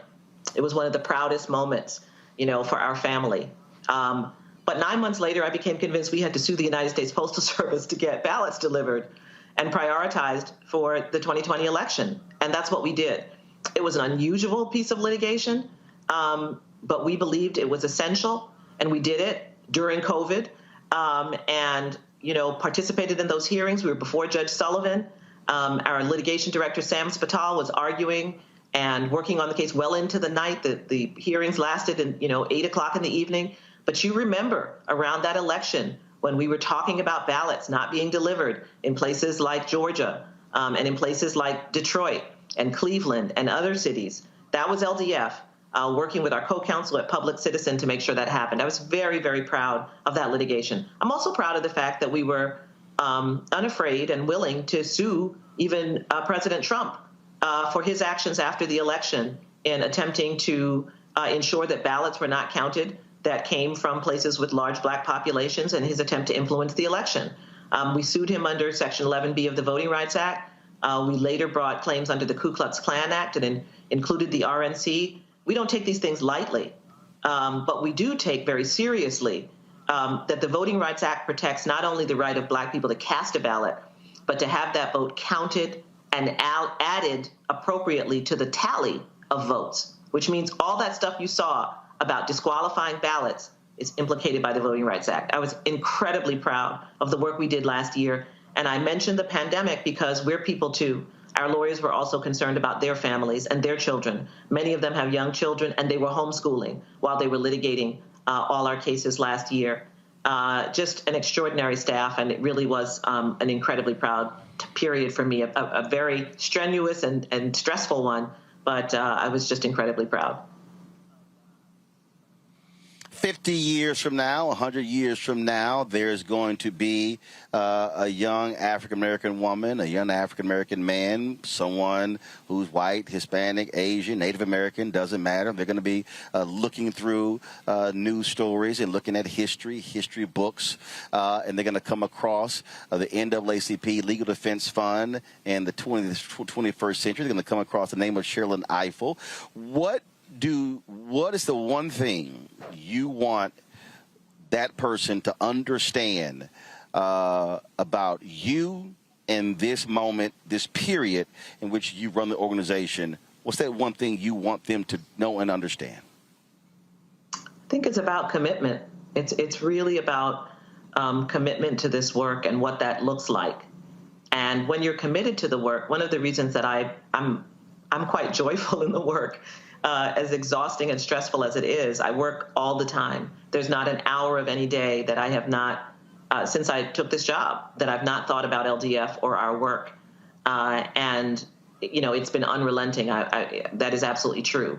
But what pushes you forward, and I'm sure you experience this, Roland, with what you're accomplishing right now, is commitment. When you are committed and you are dedicated to, you know, the cause of justice, to the cause of your people, you can do it. You can show up and you can really be elevated almost out of yourself in terms of power and clarity, and people will feel it. And I think people feel it when they listen to me, when they see me. They know that I am serious about that commitment, that it brings me incredible peace and joy to be walking in what I believe I was called to do. Well, it has been a great run. You definitely have the energy and spirit to do a lot more. Can't wait, as you say, to see what the next chapter or 2 or 3 could be very well be. Congratulations on the tenure. And I'm quite sure you will happily say, okay, Janae, now you get to take these phone calls and these media requests, and it's now on you. Have fun. Have at it. I will. But she knows I will be there for her. Any help and advice she needs, as former director counsels Elaine Jones and Ted Shaw have been there for me. And she will be fantastic as a director counsel for this period of time, for sure. All right. We appreciate it. Thanks for all of your work and dedication. As you say, your commitment, we appreciate it. Thanks a lot. Thank you, Roland. All right, folks, that's it for us from Brunswick, Georgia. I'm Roland Martin Unfiltered on the Black Star Network. Let me thank Scott, Monique, and Robert for joining us on today's panel, all of our great guests as well. Don't forget, tomorrow, 11 a.m. Eastern, we're going to be broadcasting live from here, the Pastors News Conference and the vigil that'll be taking place here at 3 p.m. Eastern. We're going to move the Transformer Justice Coalition and Reverend Jesse Jackson Sr. as they march from here into the community as well to the Ahmaud Arbery mural here in Brunswick, Georgia. And so we're here on the ground. Please, we need y'all to support what we do. First of all, our goal by December 31st of this year is to get 50,000 downloads of our Black Star Network ad. And so please download it to your Apple phone, your Android phone, Android TV, Apple TV, Roku, Samsung, Xbox, all of those platforms, Amazon Fire as well. So please download the app. And please, your dollars are critically important to allow us to be able to come to places, travel, to pay our driver and our freelance photographers and others. And so, again, when you give to the show, you are making black news important. You're making it a focus. And so Cash App, $RM Unfiltered. Venmo is RM Unfiltered. PayPal is R Martin Unfiltered. Zelle is Roland@RolandSMartin.com. Roland@RolandMartinUnfiltered.com. And so please support us in what we do. Again, we don't just sit at the desk in D.C. We're on the ground, talking with the people, covering the news, and that's what it means to be black-owned media. And so thanks a bunch. I'll see you tomorrow right here, Roland Martin Unfiltered on the Black Star Network. Holla!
Smart. Roland Martin's doing this every day. Oh, no punches! Thank you, Roland Martin, for always giving voice to the issues. Look for Roland Martin in the whirlwind, to quote Marcus Garvey again. The video looks phenomenal, so I'm really excited to see it on my big screen. Support this man, Black Media. He makes sure that our stories are told. See, there's a difference between Black Star Network and black-owned media and something like CNN. I got to defer to the brilliance of Dr. Carr and to the brilliance of the Black Star Network. I am rolling with Roland all the way. Honored to be on a show that you own. A black man owns the show. Folks, Black Star Network is here. I'm real revolutionary right now. Roland was amazing on there. Stay black. I love y'all. I can't commend you enough about this platform that you've created for us to be able to share who we are, what we're doing in the world, and the impact that we're having. Let's be smart. Bring your eyeballs home. You can't be black-owned media and be scared. You dig?